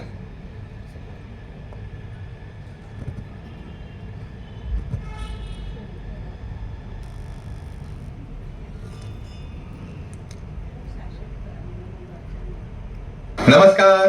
आज केवळ महाराष्ट्रात किंवा भारतात नाही तर संपूर्ण जगामध्ये लोकांच्या मनामध्ये चॅट जीपीटी या विषयाबद्दल कमालीची उत्सुकता आहे. हे चॅट जीपीटी प्रकरण नेमकं आहे तरी काय, त्याचा आपल्याला काय फायदा होणार आहे, त्याची निर्मिती कोणी केली, या तुमच्या मनातल्या सगळ्या प्रश्नांची उत्तरं आम्ही तुम्हाला आज देणार आहोत. आणि त्यासाठी मी तर चक्क चॅट जीपीटीचीच मुलाखत घेणार आहे. ऐकूया तर. हो, मी तयार आहे. मी उत्तर देण्यासाठीच आहे. तुमचे जे काही प्रश्न असतील ते मोकळ्या मनाने विचारा. मी आज तुझीच मुलाखत घेणार आहे. मला बऱ्याच गोष्टींबद्दल माहिती हवी आहे. ज्या लोकांना चॅट जीपीटी म्हणजे नेमकं काय आहे हे माहीतच नाही, त्यांना ते कळावं. तर चॅट जीपीटी, तू नेमका किंवा नेमकी कोण आहेस, तुझं नेमकं कार्य काय आहे? मी अनेक भाषांच्या मॉडेलचा सहाय्यक आहे. मला कृत्रिम बुद्धिमत्तेवर संशोधन करणाऱ्या ओपन एआयने प्रशिक्षित केलेले आहे. प्रश्न विचारणाऱ्यांना समजेल अशा नैसर्गिक मानवी भाषेत झपाट्याने उत्तर देणं हे माझं पहिलं कार्य आहे. माझ्याकडे स्वतःकडे इंटरनेटवर ब्राउज करण्याची क्षमता नाही, त्यामुळे माझे प्रतिसाद मला पुरवलेल्या माहितीवर आधारित असतात. लोकांनी मला मोकळ्या मनाने, चांगल्या हेतूने, योग्य शब्दात प्रश्न विचारले किंवा सल्ला मागितला तर सर्वोत्तम प्रयत्न करून उत्तरे सादर करण्याचे माझे काम आहे. तुला एखाद्या यंत्रमानवाप्रमाणे नाव आहे का? म्हणजे तू पुरुष आहेस की स्त्री आहेस? मला माझे वैयक्तिक नाव नाही, पण तुम्हाला आवडत असल्यास मला सहाय्यक किंवा गप्पांमधून मार्गदर्शन करणारा असे म्हणू शकता. मी स्त्री किंवा पुरुष नाही, मी एक डिजिटल यंत्रणा आहे. मला हे जाणून घ्यायला आवडेल की तुम्ही नेमकं कार्य कसं करता. मी ओपन एआय म्हणजे ओपन आर्टिफिशियल इंटेलिजन्स द्वारे प्रशिक्षित आहे. मला पुरवलेल्या माहितीवर आधारित मजकूरच तयार करू शकतो. माझ्या क्षमतेनुसार मी उत्तर देतो. मात्र इंटरनेटवर ताजी नवीन माहिती ब्राउज करीत शोधण्याची क्षमता माझ्याकडे नाही.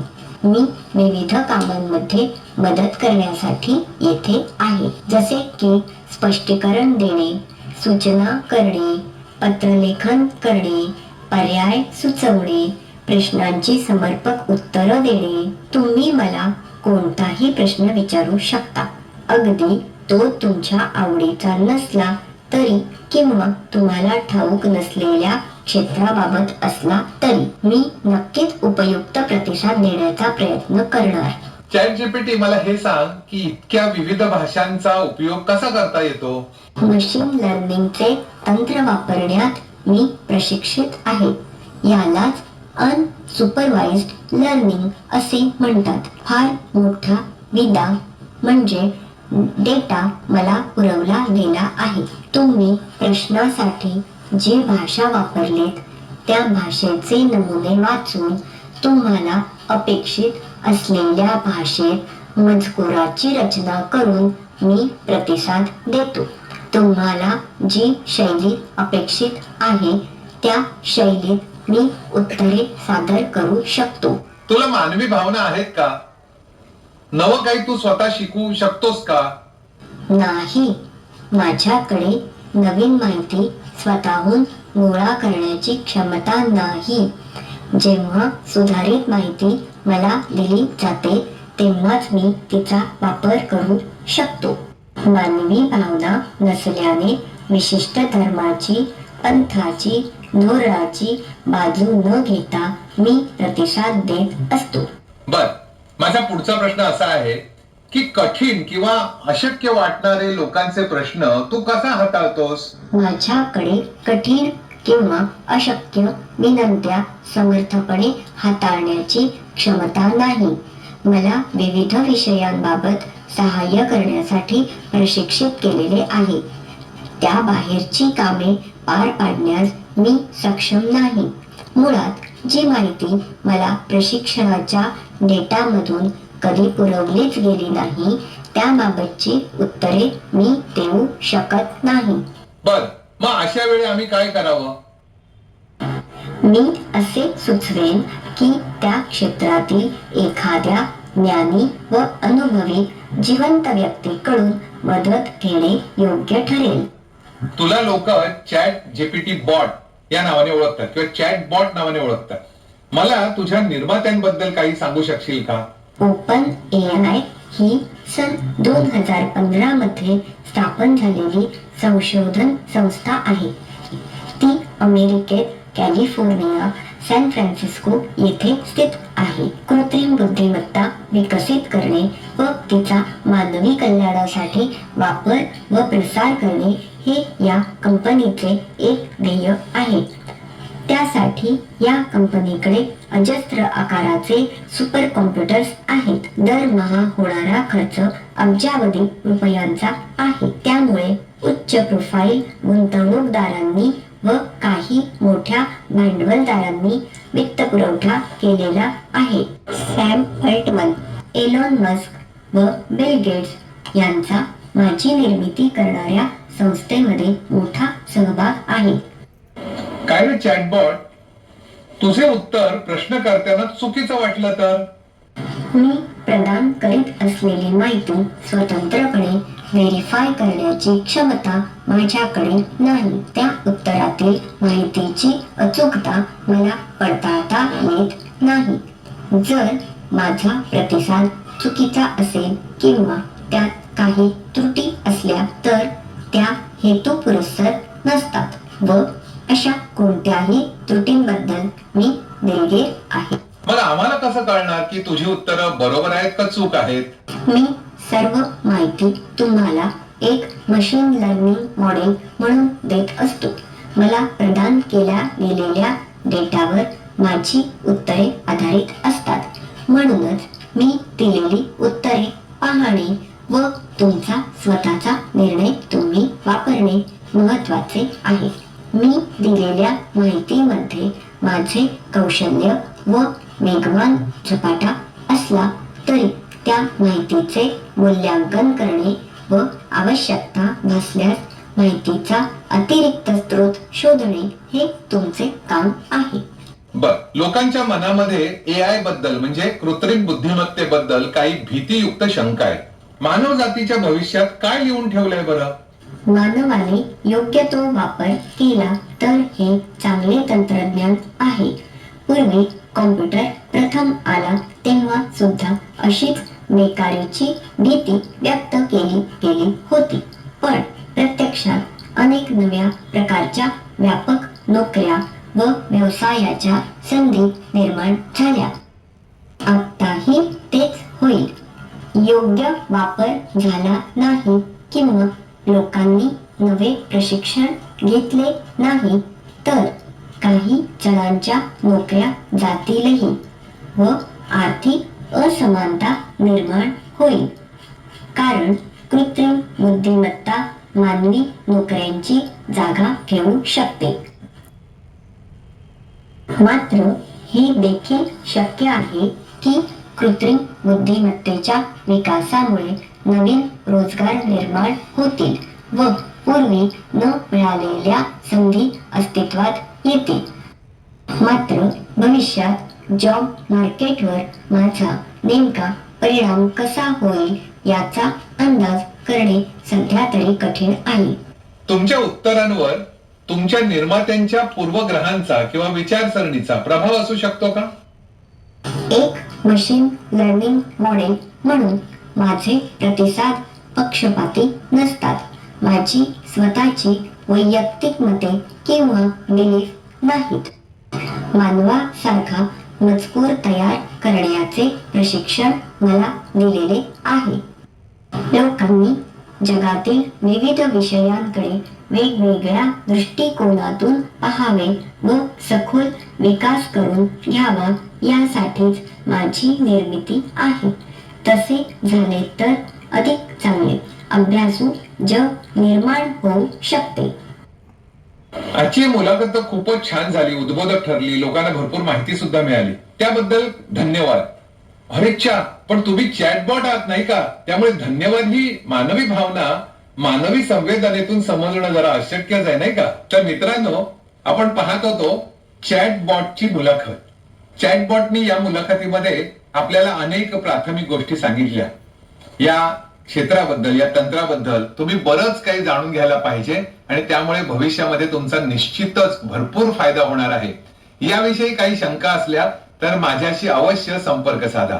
नमस्कार.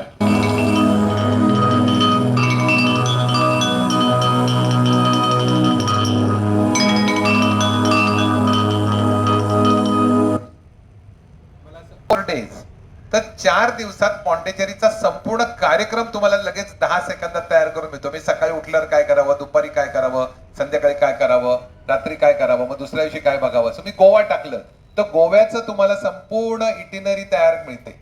roamaround.io इतका सोपा पत्ता आहे. एकदा तुम्हाला हे बघून कॉन्फिडन्स आला ना की मग पुढे काय करायचं ते सांगतो. openai.com नावाची एक वेबसाईट आहे. openai.com. या ओपन एआय म्हणजे चॅट जीपीटी आहे.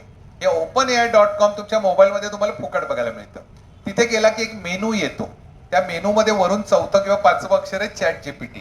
त्यावर तुम्ही क्लिक केलं की एक चॅट जीपीटीची विंडो येते. पण थांबा, तो तुम्हाला विचारतो तुमचा ईमेल आयडी काय आहे. ह्यासाठी की तुमचं एकदा रजिस्ट्रेशन त्याच्याकडे होण्यासाठी तुम्ही तुमचा मोबाईल नंबर टाकायचा आणि एक पासवर्ड तयार करून घ्यायचा. आपल्याला हवा तो ठेवा तुम्ही पासवर्ड. पुन्हा यापुढे जेव्हा कधी चॅट जीपीटीला जाल तेव्हा तुम्हाला त्या ईमेल आयडी आणि पासवर्ड टाकलं की तुमचं लॉग इन होतं आणि त्यानंतर काही करावं लागत नाही. ते त्याच्या परमनंट मेमरीत राहतं. इतकंच काय, पण तुम्ही जे काय प्रश्न विचारले गेल्या वर्षभरामध्ये ते तुम्हाला नंतर पुढच्या वर्षी बघता येतात. म्हणजे समजा मी एप्रिल महिन्यामध्ये मी एक कविता विचारली होती की नरेंद्र मोदी आणि शिवाजी महाराजांवर एक कविता कर. तर आज समजा मला तुमच्या समोर डोंबिवलीमध्ये समजा ती कविता बघायची असेल तर मी चॅट जीपीटीला गेलो आणि हिस्ट्रीमध्ये गेलो, डाव्या बाजूला हिस्ट्री असते, तर मला ती कविता मिळते. आता मी माझ्या तुमच्याशी तुम्ही बघत होता तेव्हा मी माझ्या मोबाईलवर ते चॅट जीपीटी उघडलं. आता ती मी एप्रिल मधली माझी जी कविता होती ती मी इथे शोधतो. 1 मिनिटात मी तुम्हाला ते ऐकवूनही दाखवतो.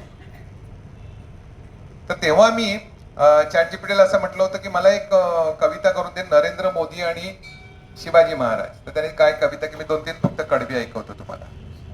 हा, मला मिळाली आता. हे बघा. हॅलो, ऐकू येत नाही का? बघा, मी असं सांगितलं होतं चॅट जीपीटीला की मला नरेंद्र मोदी आणि शिवाजी महाराज यांच्यावर एक कविता कर इंग्रजी.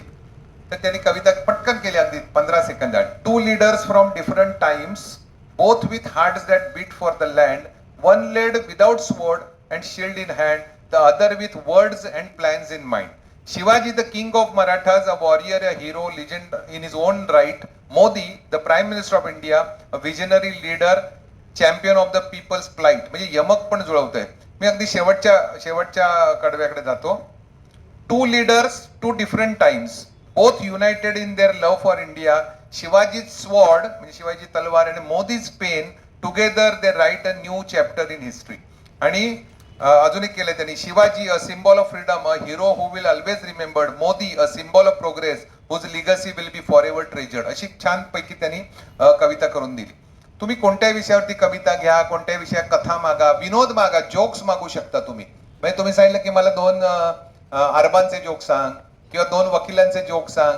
अहो हे तर काही नाही, कथाकारांना म्हणजे आता संपादकांना तर एवढी भीती आहे की आपल्याकडे आलेली कथा ही मूळ लेखकाने लिहिली आहे का चॅट जीपीटी लिहिली हेच कळणार नाही. म्हणजे समजा मी असं सांगितलं की कोल्हापूर मधल्या एका पावभाजी सेंटर मध्ये एक डॉक्टर आणि वकील गेले. काउंटर वरती एक 22 वर्षाची सुंदर तरुणी बसलेली आहे आणि तिचं लक्ष या दोघांकडे गेलं. एवढंच मी टाईप करायचं, पुढचं काहीच नाही, आणि सांगायचं आता ही कथा पूर्ण कर 6 पानाची. की तो कथा पूर्ण करून देतो. काय पाहिजे? त्यामुळे कवी, चित्रकार सांगतो की दलाल, मुळगावकर, एस एम पंडित यांची किती सुंदर, रवी वर्मा यांची किती सुंदर सुंदर चित्र आपण पाहिलेली आहेत. ही चित्र काढण्यासाठी कलाकाराला किंवा माझ्यासारख्या चित्रकाराला महिना जातो. मी जर सांगितलं की गेटवे ऑफ इंडिया समोर एक 22 वर्षाची सुंदर तरुणी सुहास्य वदनाने बघते, तिने केसामध्ये वेणी घातलेली आहे, तिच्या अंगात पिवळ्या रंगाची साडी आहे, तिच्या रंगात निळ्या रंगाचा ब्लाऊज आहे, तिच्या दुसऱ्या हातामध्ये गजऱ्याची टोपली आहे आणि तिने गळ्यामध्ये मोत्याची माळ घातलेली आहे, कानामध्ये तिच्या काय सोन्याचं डूल आहेत, नाकामध्ये नथ. हे सगळं मी वर्णन करून याला प्रॉम्प्ट म्हणतात की तो फक्त 20 सेकंदामध्ये त्या सुंदर तरुणीचं चित्र देतो. ही चांगली बाजू झाली. आता बघा दुसरी बाजू. मी समजा सांगितलं की आमच्या समोरच्या बिल्डिंग मध्ये अमुक एक बाई राहते, तिचा हा फोटो आहे आणि हा फोटो वापरून मला तिचं अर्धनग्न स्वरूपातलं चित्र देतं, तो तेही देतो. याला डीप फेक असं म्हणतात. आता डीप फेक बद्दल खूप भारतामध्ये एक प्रचंड मोठा एक व्हिडिओ एका प्रख्यात अभिनेत्रीचा फिरतोय, तिचे नग्न चित्रण. तो तिचा नाहीये, तो आर्टिफिशियल इंटेलिजन्सने केलेला आहे. किंवा समजा इथे मिस्टर गोडखिंडी बसलेले आहेत, मला त्यांचा फोटो मिळाला, तर तो फोटो मी जर आर्टिफिशियल इंटेलिजन्सला सांगितला आणि सांगितलं की त्यांच्या आवाजामध्ये एक वाक्य मला व्हिडिओ बनवून दे, तर असा पण मला व्हिडिओ बनवून मिळतो की गोडखिंडी सर म्हणतात की मेहत्रे, मी तुमच्याकडनं पूर्वी 40,000 रुपये घेतले होते, मी ते व्याजासहित पुढच्या महिन्यात देणार आहे. असा पण व्हिडिओ तयार करून मिळू शकतो. ही दुसरी बाजू आहे आर्टिफिशियल इंटेलिजन्सची. मग वापरायचं की नाही वापरायचं, तर जबाबदारी पाहिजे. बघा आपल्या सगळ्यांच्या घरात सुरी असते की नाही, सुरीचा वापर आपण भाजी कापायला करतो की नाही, पण त्याच सुरीचा वापर गुंड लोक भोसकण्यासाठी करतात.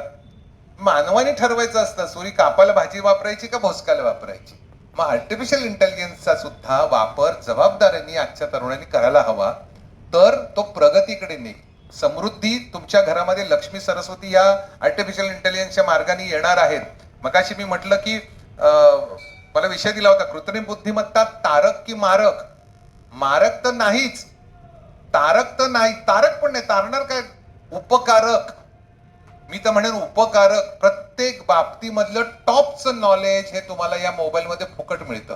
आज तुम्ही घरी गेल्यानंतर बघा की माझं पुस्तक तिथे अगदी कमी प्रती आहे, पण तुम्हाला त्या सवलती तिथे मिळणार आहे. openai.com साईटवर गेल्यानंतर फक्त एकदा तुमचं रजिस्ट्रेशन केलं, जसं तुम्ही गुगल मेल, जीमेलला करता रजिस्ट्रेशन, तसं फक्त एकदाच रजिस्ट्रेशन करायचं आहे. त्यानंतर पुन्हा दरवेळी तुम्हाला नवीन पासवर्ड घ्यायचा नाही, लॉग इन करायचं नाही, आणि वाटेल तो प्रश्न विचारता येतो. आणि याची मी तुम्हाला आता काही नमुना दाखवतो. अगदी हिंदीतही बघता येतं. मी तुम्हाला एक हिंदी आता ओपन एआयची विंडो कशी दिसते ती दाखवतो. आणि या ओपन एआयच्या विंडोला तुम्ही गेल्यानंतर समजा एका माणसाने असा प्रश्न विचारला की माझी अमक्या व्यक्तीबरोबर मैत्री आहे, पण ती अतिशय त्रासदायक झालेली आहे, म्हणजे मनस्ताप देणारी व्यक्ती आहे, ती व्यक्ती माझ्या आयुष्यातनं दूर जायला हवी, तर त्यासाठी मी काय करू, असा प्रश्न जर विचारला तर ओपन एआय काय उत्तर देतं आपण ते आता बघणार आहात. एक मिनिट.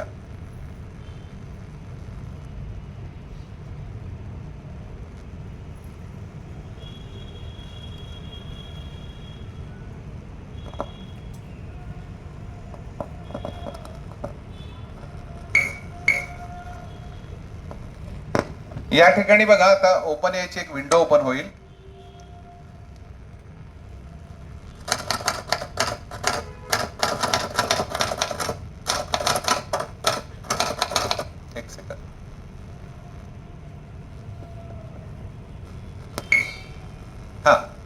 बघा, तुम्हाला दिसतंय का तिथे खाली थोडं मागे येतं, हे बघा, तकलीफ देने वाली पुरानी दोस्ती से मैं कैसे छुटकारा पाहूं, असा प्रश्न विचारलाय आहे बघा या ठिकाणी. हा असा प्रश्न टाईप केलेला आहे बघा. ही अशी विंडो येते तुमच्या मोबाईलमध्ये किंवा लॅपटॉपमध्ये, अशी चौकोनी विंडो येते आणि त्यात प्रश्न विचारलाय, तकलीफ देने वाली पुरानी दोस्ती से मैं कैसे छुटकारा पाहूं. असं टाकल्यानंतर 10 सेकंदामध्ये हा तुमचा प्रश्न डायरेक्ट चॅट जीपीटीकडे जातो आणि हे हिरवी खूण आहे ना, इथे आता चॅट जीपीटीत उत्तर टाईप करायला लागलंय बघा. हे बघा इतक्या वेगात.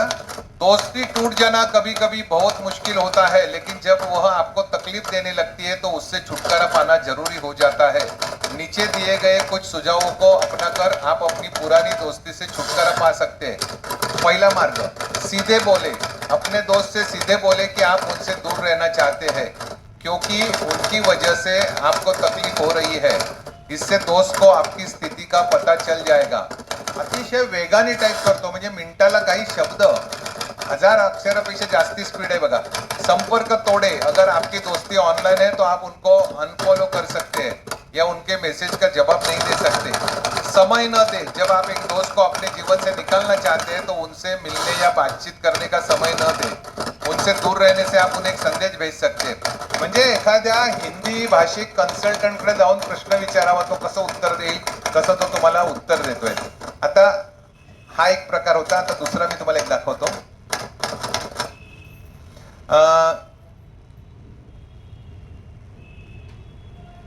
लव लेटर लिहायचंय. तर आता मी प्रश्न काय टाकतो तो बघा आणि मग त्याला तो उत्तर काय देतो तेही बघू आपण. बघा तिथे मी प्रश्न असा टाकलाय बघा, तुम्हाला वाचता येतो का बघा. Create me a love letter in English to impress my girlfriend who is 24 years old and she likes Hindi web series and Hindi TV serial. म्हणजे काय सांगितलं चॅट जीपीटीला की एका 24 वर्षाच्या मुलीला प्रेमपत्र लिही आणि तिला हिंदी वेब सिरीज आणि टीव्ही पिक्चर्स बघायला आवडतात. आता हा प्रश्न आपण टाईप केल्यानंतर ना, ह्या इथे बघा, इथे असं तुमच्या मोबाईलमध्ये तुम्ही प्रश्न टाईप केलात, असं इथे प्रश्न टाईप केला की बाजूला ना इथे एक ॲरो असतो, त्या ॲरोवर नुसतं क्लिक केलं की 20 सेकंदाच्या आत तुम्हाला त्याचं उत्तर मिळतं. आता इथेही तेच होणार आहे बघा. आता उत्तर मिळणार आहे. तो डायरेक्ट गेला त्या साईटवर चॅट जीपीटीच्या आणि इथे हिरवा जो हा प्रॉम्प्ट दिसतो, इथे तुमचं उत्तर दिसायला सुरुवात होईल. आपण वाचू काय तो उत्तर देतोय बघू आपण. हे बघा, डिअर, गर्लफ्रेंडचं नाव लिहायचं त्या कंसात. As I sit down to write this letter, my heart overflows with emotions and my thoughts race to express the. तो मी वाचतोय त्याच्यापेक्षा फास्ट टाईप करतोय. हे बघा, you are the sunshine that brightens up my days and the modify that fills my night. म्हणजे जणू काय convent शाळेमध्ये हा मुलगा शिकलाय अशा पद्धतीने तो लिहितोय. I love how you laugh with your eyes and your smile makes my heart skip a beat. Your kindness and compassion towards other inspire me to be a better person. म्हणजे TV सिरीजचं काय झालं बघूया आता, पुढे देईल तो आपल्याला. हे बघा, I have noticed how much you enjoy Hindi web series and TV serials and I have been watching them with you to share your interest. I love how your eyes light up when your favorite characters comes on the screen and how passionately you discuss the storylines with me. I cherish the moments and I hope to create many more memories with you. Every day I thank my lucky stars for your presence in my life and I vow to cherish and adore you forever. You have stolen my heart and I am forever yours. Thank you for being my rock, my support system, my partner in life. I love you more than words. आणि इथे फक्त तुम्ही तुमचं नाव भरायचं आणि द्यायची पाठवून. मी मगाशी म्हटलं की मैत्रिणीला गर्लफ्रेंड, पण मैत्रिणीच्या बापाला सुद्धा तुम्ही इम्प्रेस करू शकता. आपण अजून एक डेमो बघूया. की चॅट जीपीटीला आपण एक प्रश्न विचारू.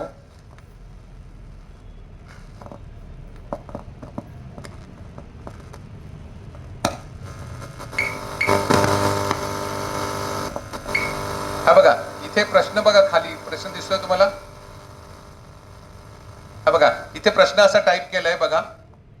I am 20. मी मुद्दा प्रश्न आधी टाईप करून आणलेले, पण तुम्ही हे करू शकता. ते मी डेमो दाखवतोय, वेळ न जायला. बघा, I am 27 years old man with good job in IT field. Create an impressive letter to my 22-year-old girlfriend's father for asking her hand for marriage. तुम्हाला चॅट जीपीटी किंवा गुगल बडापणसाठी तुमच्या मोबाईलला इंटरनेटचं कनेक्शन असणं गरजेचं आहे. मग तुमच्या घरी पीसीवर वापरा, टीव्हीवर, स्मार्ट टीव्ही असेल स्मार्ट टीव्हीवर वापरा, लॅपटॉपवर वापरा, पण इंटरनेटचं कनेक्शन असणं मात्र जरुरीच आहे. आता हा प्रश्न त्या मुलाने विचारलाय. 27 वर्षाचा IT इंडस्ट्री मधला एक मुलगा. आपल्या मैत्रिणीच्या बापाला पत्र लिहितोय आणि त्याला तो पत्राचा फॉर्म्युला हवाय, readymade love letter, readymade love letter नाही, वडिलांना परमिशन मागायचं. तर बघा ChatGPT सांगितलं की तू लिही, तर त्याच्यावर आता उत्तर काय मिळते बघूया आपण. आणि हे वाचून दाखवतो तुम्हाला, पण तो मी वाचण्यापेक्षा फार स्पीडनी तोच टाईप करणार आहे. बघा ChatGPTला गेलं, इथे एक हिरवा प्रॉम्प्ट येईल मग सारखाच. हा बघा, हा प्रॉम्प्ट आलाय आणि त्यात उत्तर टाईप होईल बघा.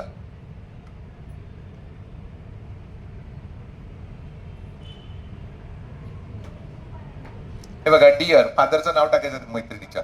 I hope this letter finds you in good health and high spirits. I am writing to express my deep respect and admiration for your daughter. तिचं नाव टाका. Over the past few years I have had the privilege of getting to know her and she has become a very important part of my life. As you may already know, I am अमुक अमुका, नाव हेमंत सुरेश काय असेल ते टाकायचं, 27 years old, works at अमुक अमुक कंपनीचं नाव टाकायचं. I have always believed that a successful career is the only one aspect of fulfilling life and that a loving and supportive partner is equally important. That is why I am writing to you to ask for your blessings to take the next step in our relationship and propose marriage to your daughter. I am aware that marriage is a serious commitment and I am prepared to do everything in my power to make sure that your daughter is happy and fulfilled in our life together. I believe that we share many values and interests and I am committed to building a life with her. I want to assure you that I take my responsibility as a husband and potential future father very seriously and I will do everything in my power to ensure you that your daughter is always safe, happy and loved. कुठच्या बापाला नको असतं, हेच हवं असतं. तो आयतं सगळं हे सगळं ChatGPT लिहून दिलं. I would be honored to have your support and guidance as we embark on this new chapter. Thank you for taking the time to read my letter. I hope that we can meet in presence to discuss the further and I look forward to hearing your thoughts. इतक्या fast तर तुम्हाला पोस्टाच्या बाहेर पूर्वी बसलेले असायचे ना पत्र लिहिणारे, ते सुद्धा नाही लिहून देणार. मी तुम्हाला आता एक शेवटची मजा दाखवतो. समजा इथे अंजली खिस्ती बसलेले आहेत, त्यांची एक ओळखीची मैत्रीण सिंगापूरमध्ये राहते बरं का, आणि सिंगापूरमध्ये ती तिथल्या एका मोठ्या साप्ताहिकात काम करते, इंग्रजी भाषेचं साप्ताहिक आहे. आणि 12 डिसेंबर आता परवा होऊन गेला, शरद पवारांचा वाढदिवस होऊन गेला. तर त्या साप्ताहिकाने काय सांगितलं की आपण शरद पवारांवरती एक 2 पानाचा आर्टिकल छापूया. तर तू लिहितेस का? तर यांच्या मैत्रिणीने सिंगापूरला राहते, ती म्हणाली बापरे, शरद पवार मला, त्यापेक्षा माझी एक मैत्रीण अंजली खिस्ती नावाची डोंबिवलीत राहते, शरद पवारांच्याच महाराष्ट्रात राहते, तर त्या तुम्हाला एक छान आर्टिकल लिहून देते. मग तिने अंजली खिस्तीनं फोन केला आणि मग सांगितलं की एक आर्टिकल पाहिजे. आता अंजली खिस्तीने त्यांच्या मिस्टरनं विचारलं, घरातल्यांना विचारलं, मी लिहू का शरद पवारांवर? कॉन्ट्रोवर्शियल सब्जेक्ट आहे, काय चुकीचं गेलं तर प्रॉब्लेम व्हायचा. पण ते छापून येणार सिंगापूरमध्ये, त्याची बोंब सगळे जगभर जाणार. मग अशा वेळेला काय करणार? समजा अंजली खिस्तीने ठरवलं की गेल्या 15 वर्षाची सगळी पेपर साप्ताहिक शोधायची, शरद पवारांवर जवळजवळ 150हून अधिक पुस्तकं आहेत, ती वाचायची. त्या बाईला लगेच हवंय, उद्याच्या उद्या लेख हवाय शरद पवारांवर आणि ह्यांच्याकडे वेळ नाही. मग ह्यांनी ती असाइनमेंट नाकारली असती. पण आता ChatGPT किंवा गुगल बाडला जर सांगितलं की मला शरद पवार या व्यक्तिमत्वाबद्दल एक लेख हवाय, तो इंग्रजीत हवाय, तो इतक्या शब्दांचा हवाय आणि तो विश्वासार्ह हवाय, पण कॉन्ट्रोवर्सी त्या लेखात येता कामा नये. आणि हा लेख बनवण्यासाठी ChatGPT तू कोणाकोणाची मदत घेतली आहेस ते सगळे संदर्भ पण मला सांग. म्हणजे उद्या काय बोंब झाली तर अंजली खिस्ती म्हणतील नाही, मी टाइम्स ऑफ इंडियातला हा लेख संदर्भाला घेतला होता किंवा महाराष्ट्र टाइम्स मधला हा लेख मी घेतला होता, याच्यावर आधारित आहे, माझं पंच काय मी लिहिलं नाही. म्हणजे मला संदर्भ सुद्धा सांग, असं जर ChatGPTला सांगितलं तर ChatGPT काय करतो आपण बघूया. हा माझा शेवटचा डेमो करतोय, त्यानंतर मी तुमच्या प्रश्नाची उत्तरं देईन. आपण बघूया की शरद पवारांच्या बद्दलचा एक प्रश्न जर आपण विचारला तर ChatGPT कसं उत्तर देईल. आता बघा तिथे पहिलं बघा, मी जरा स्टॉप करतो ते.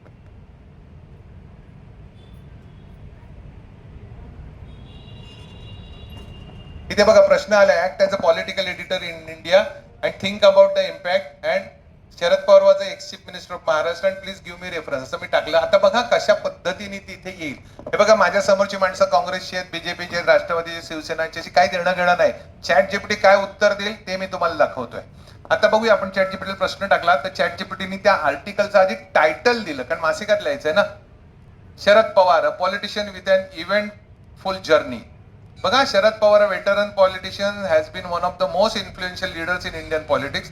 Born in 1940 in Maharashtra, Pawar started his political career at a young age and since then he has been an active participant in Indian politics for over 5 decades. वगैरे वगैरे. Served as Chief Minister of Maharashtra, अमक्या वेळा. मग he is the founder of the Nationalist Congress Party म्हणजे राष्ट्रवादी NCP. त्याच्यानंतर मग Pawar started is political career in 1960s as a काय member of the Congress party वगैरे वगैरे वगैरे. मला त्या स्पीडने वाचताही येणार नाही, एवढं फास्ट चाललंय.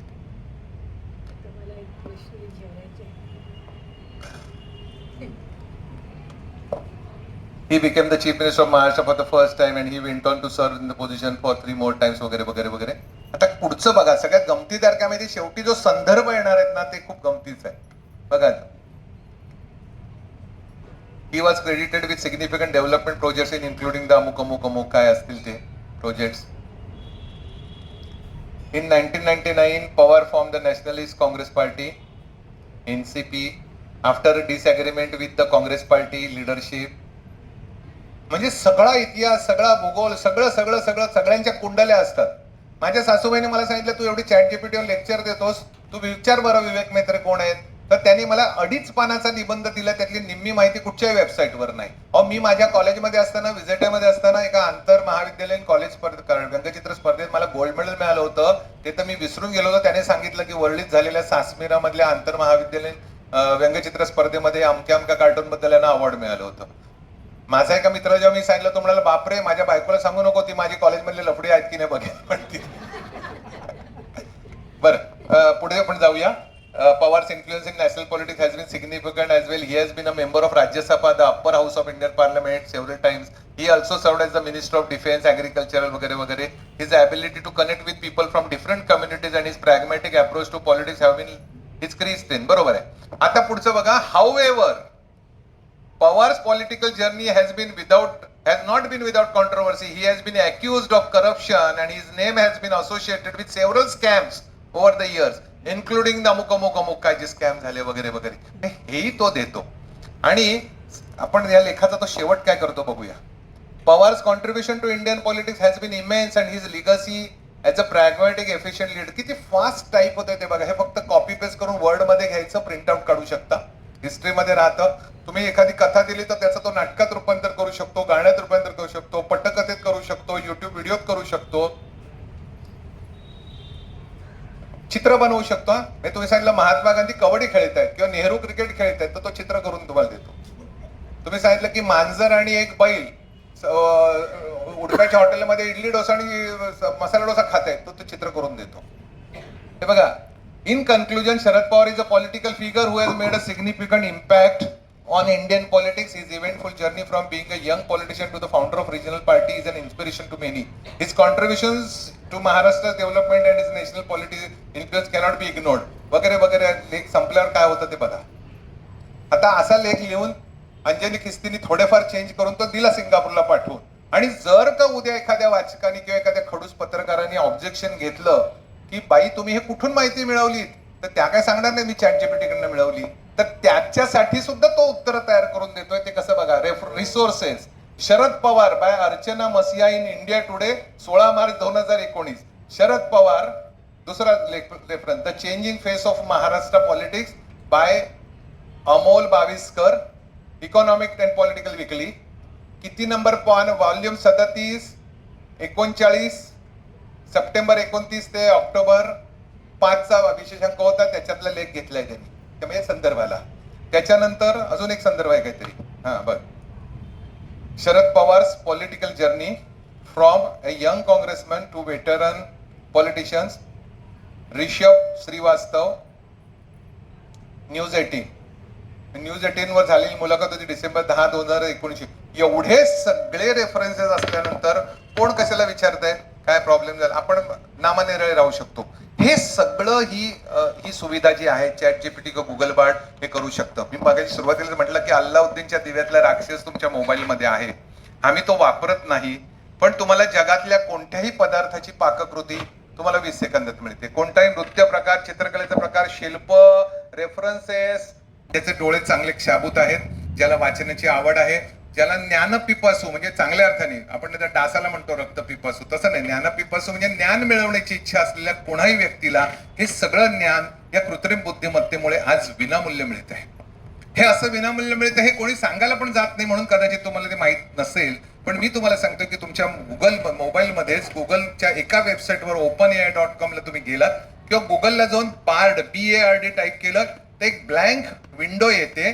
तिथे तुम्ही फक्त टाईप करायचंय. मग तुम्ही ते मराठीत करा, हिंदीत करा, इंग्लिशमध्ये करा, तुम्हाला त्या त्या भाषेत उत्तर मिळतात. गुगल बार्ड फास्ट आहे, पण ChatGPT जास्त क्रिएटिव्ह आहे. म्हणजे समजा अंजली खिस्तींना एक नर्तिका या विषयावरती एक लघु कादंबरी लिहायची आहे.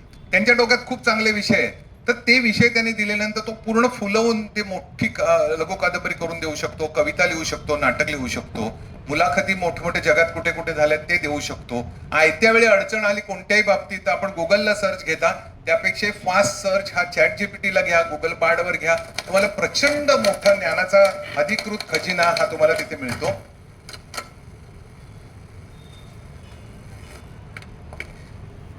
आता भारतीय लोकसंख्येला कसली चिंता आहे की याच्यामुळे आमची नोकऱ्या जातील का? तर नाही, मी मगाशी सांगितलं जे हे नवं तंत्रज्ञान शिकतील ते कमळं उगवतात, मग उद्या दुप्पट होतात, परवा दुप्पट होतात, असं होतात. तर संपूर्ण तळं जर 30 दिवसात भरत असेल तर ते तळं अर्ध कधी भरत असेल? मग सगळी मुलं म्हणायची 15व्या दिवशी. तर नाही, 29व्या दिवशी. 29व्या दिवशी भरलं की त्याच्या बरोबर दुप्पट 30व्या दिवशी दुप्पट व्हायचं. बरोबर आहे, ही एक्सपोनेन्शियल ग्रोथ आहे. तर अशा प्रचंड वेगाने ही कृत्रिम बुद्धिमत्ता येते. संगणक आला तेव्हाही मी म्हटलं की काहीतरी चांगली गोष्ट आली. माझं एक पुस्तक होतं तुमचा नवा दोष इंटरनेट, तुमचा नवा दोष कॉम्प्युटर. 98 साली माझं एक पुस्तक होतं तुमचा नवा दोष इंटरनेट. मग मी फेसबुक आल्यावर माझं पुस्तक होतं फेसबुक सर्वांसाठी. आणि आत्ता माझं पुस्तक आहे मास्टरिंग ChatGPT, की लोकांनी ChatGPT वापरायला पाहिजे. हे तंत्रज्ञान फुकट आहे. मगाशी मला कोणीतरी विचारलं पैसे. हो, पैसे कधी पडतात ते सांगतो.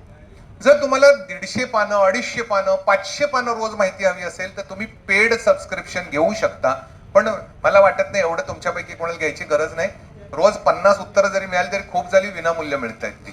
एक सर्टन लिमिट ओलांडल्यानंतर तुम्हाला तो सांगतो की पेड व्हर्जन घ्या. काही नाही, थांबायचं 1 तासभर आणि 1 तासाने परत बघायचं. सलगपणे तुम्हाला समजा 2-4 तास गुगल ChatGPT किंवा बार्ड वापरायचं असेल तर कधी कधी असं होतं. कधी कधी सर्व्हर डाऊन असतो, कधी कधी तुमचा नेटचा स्पीड कमी असतो. पण ह्या सगळ्या आता प्राथमिक अवस्था आहेत. येत्या 5 वर्षामध्ये कृत्रिम बुद्धिमत्ता कुठच्या कुठे जाईल. म्हणजे मी सांगू का, 20 वर्षापूर्वी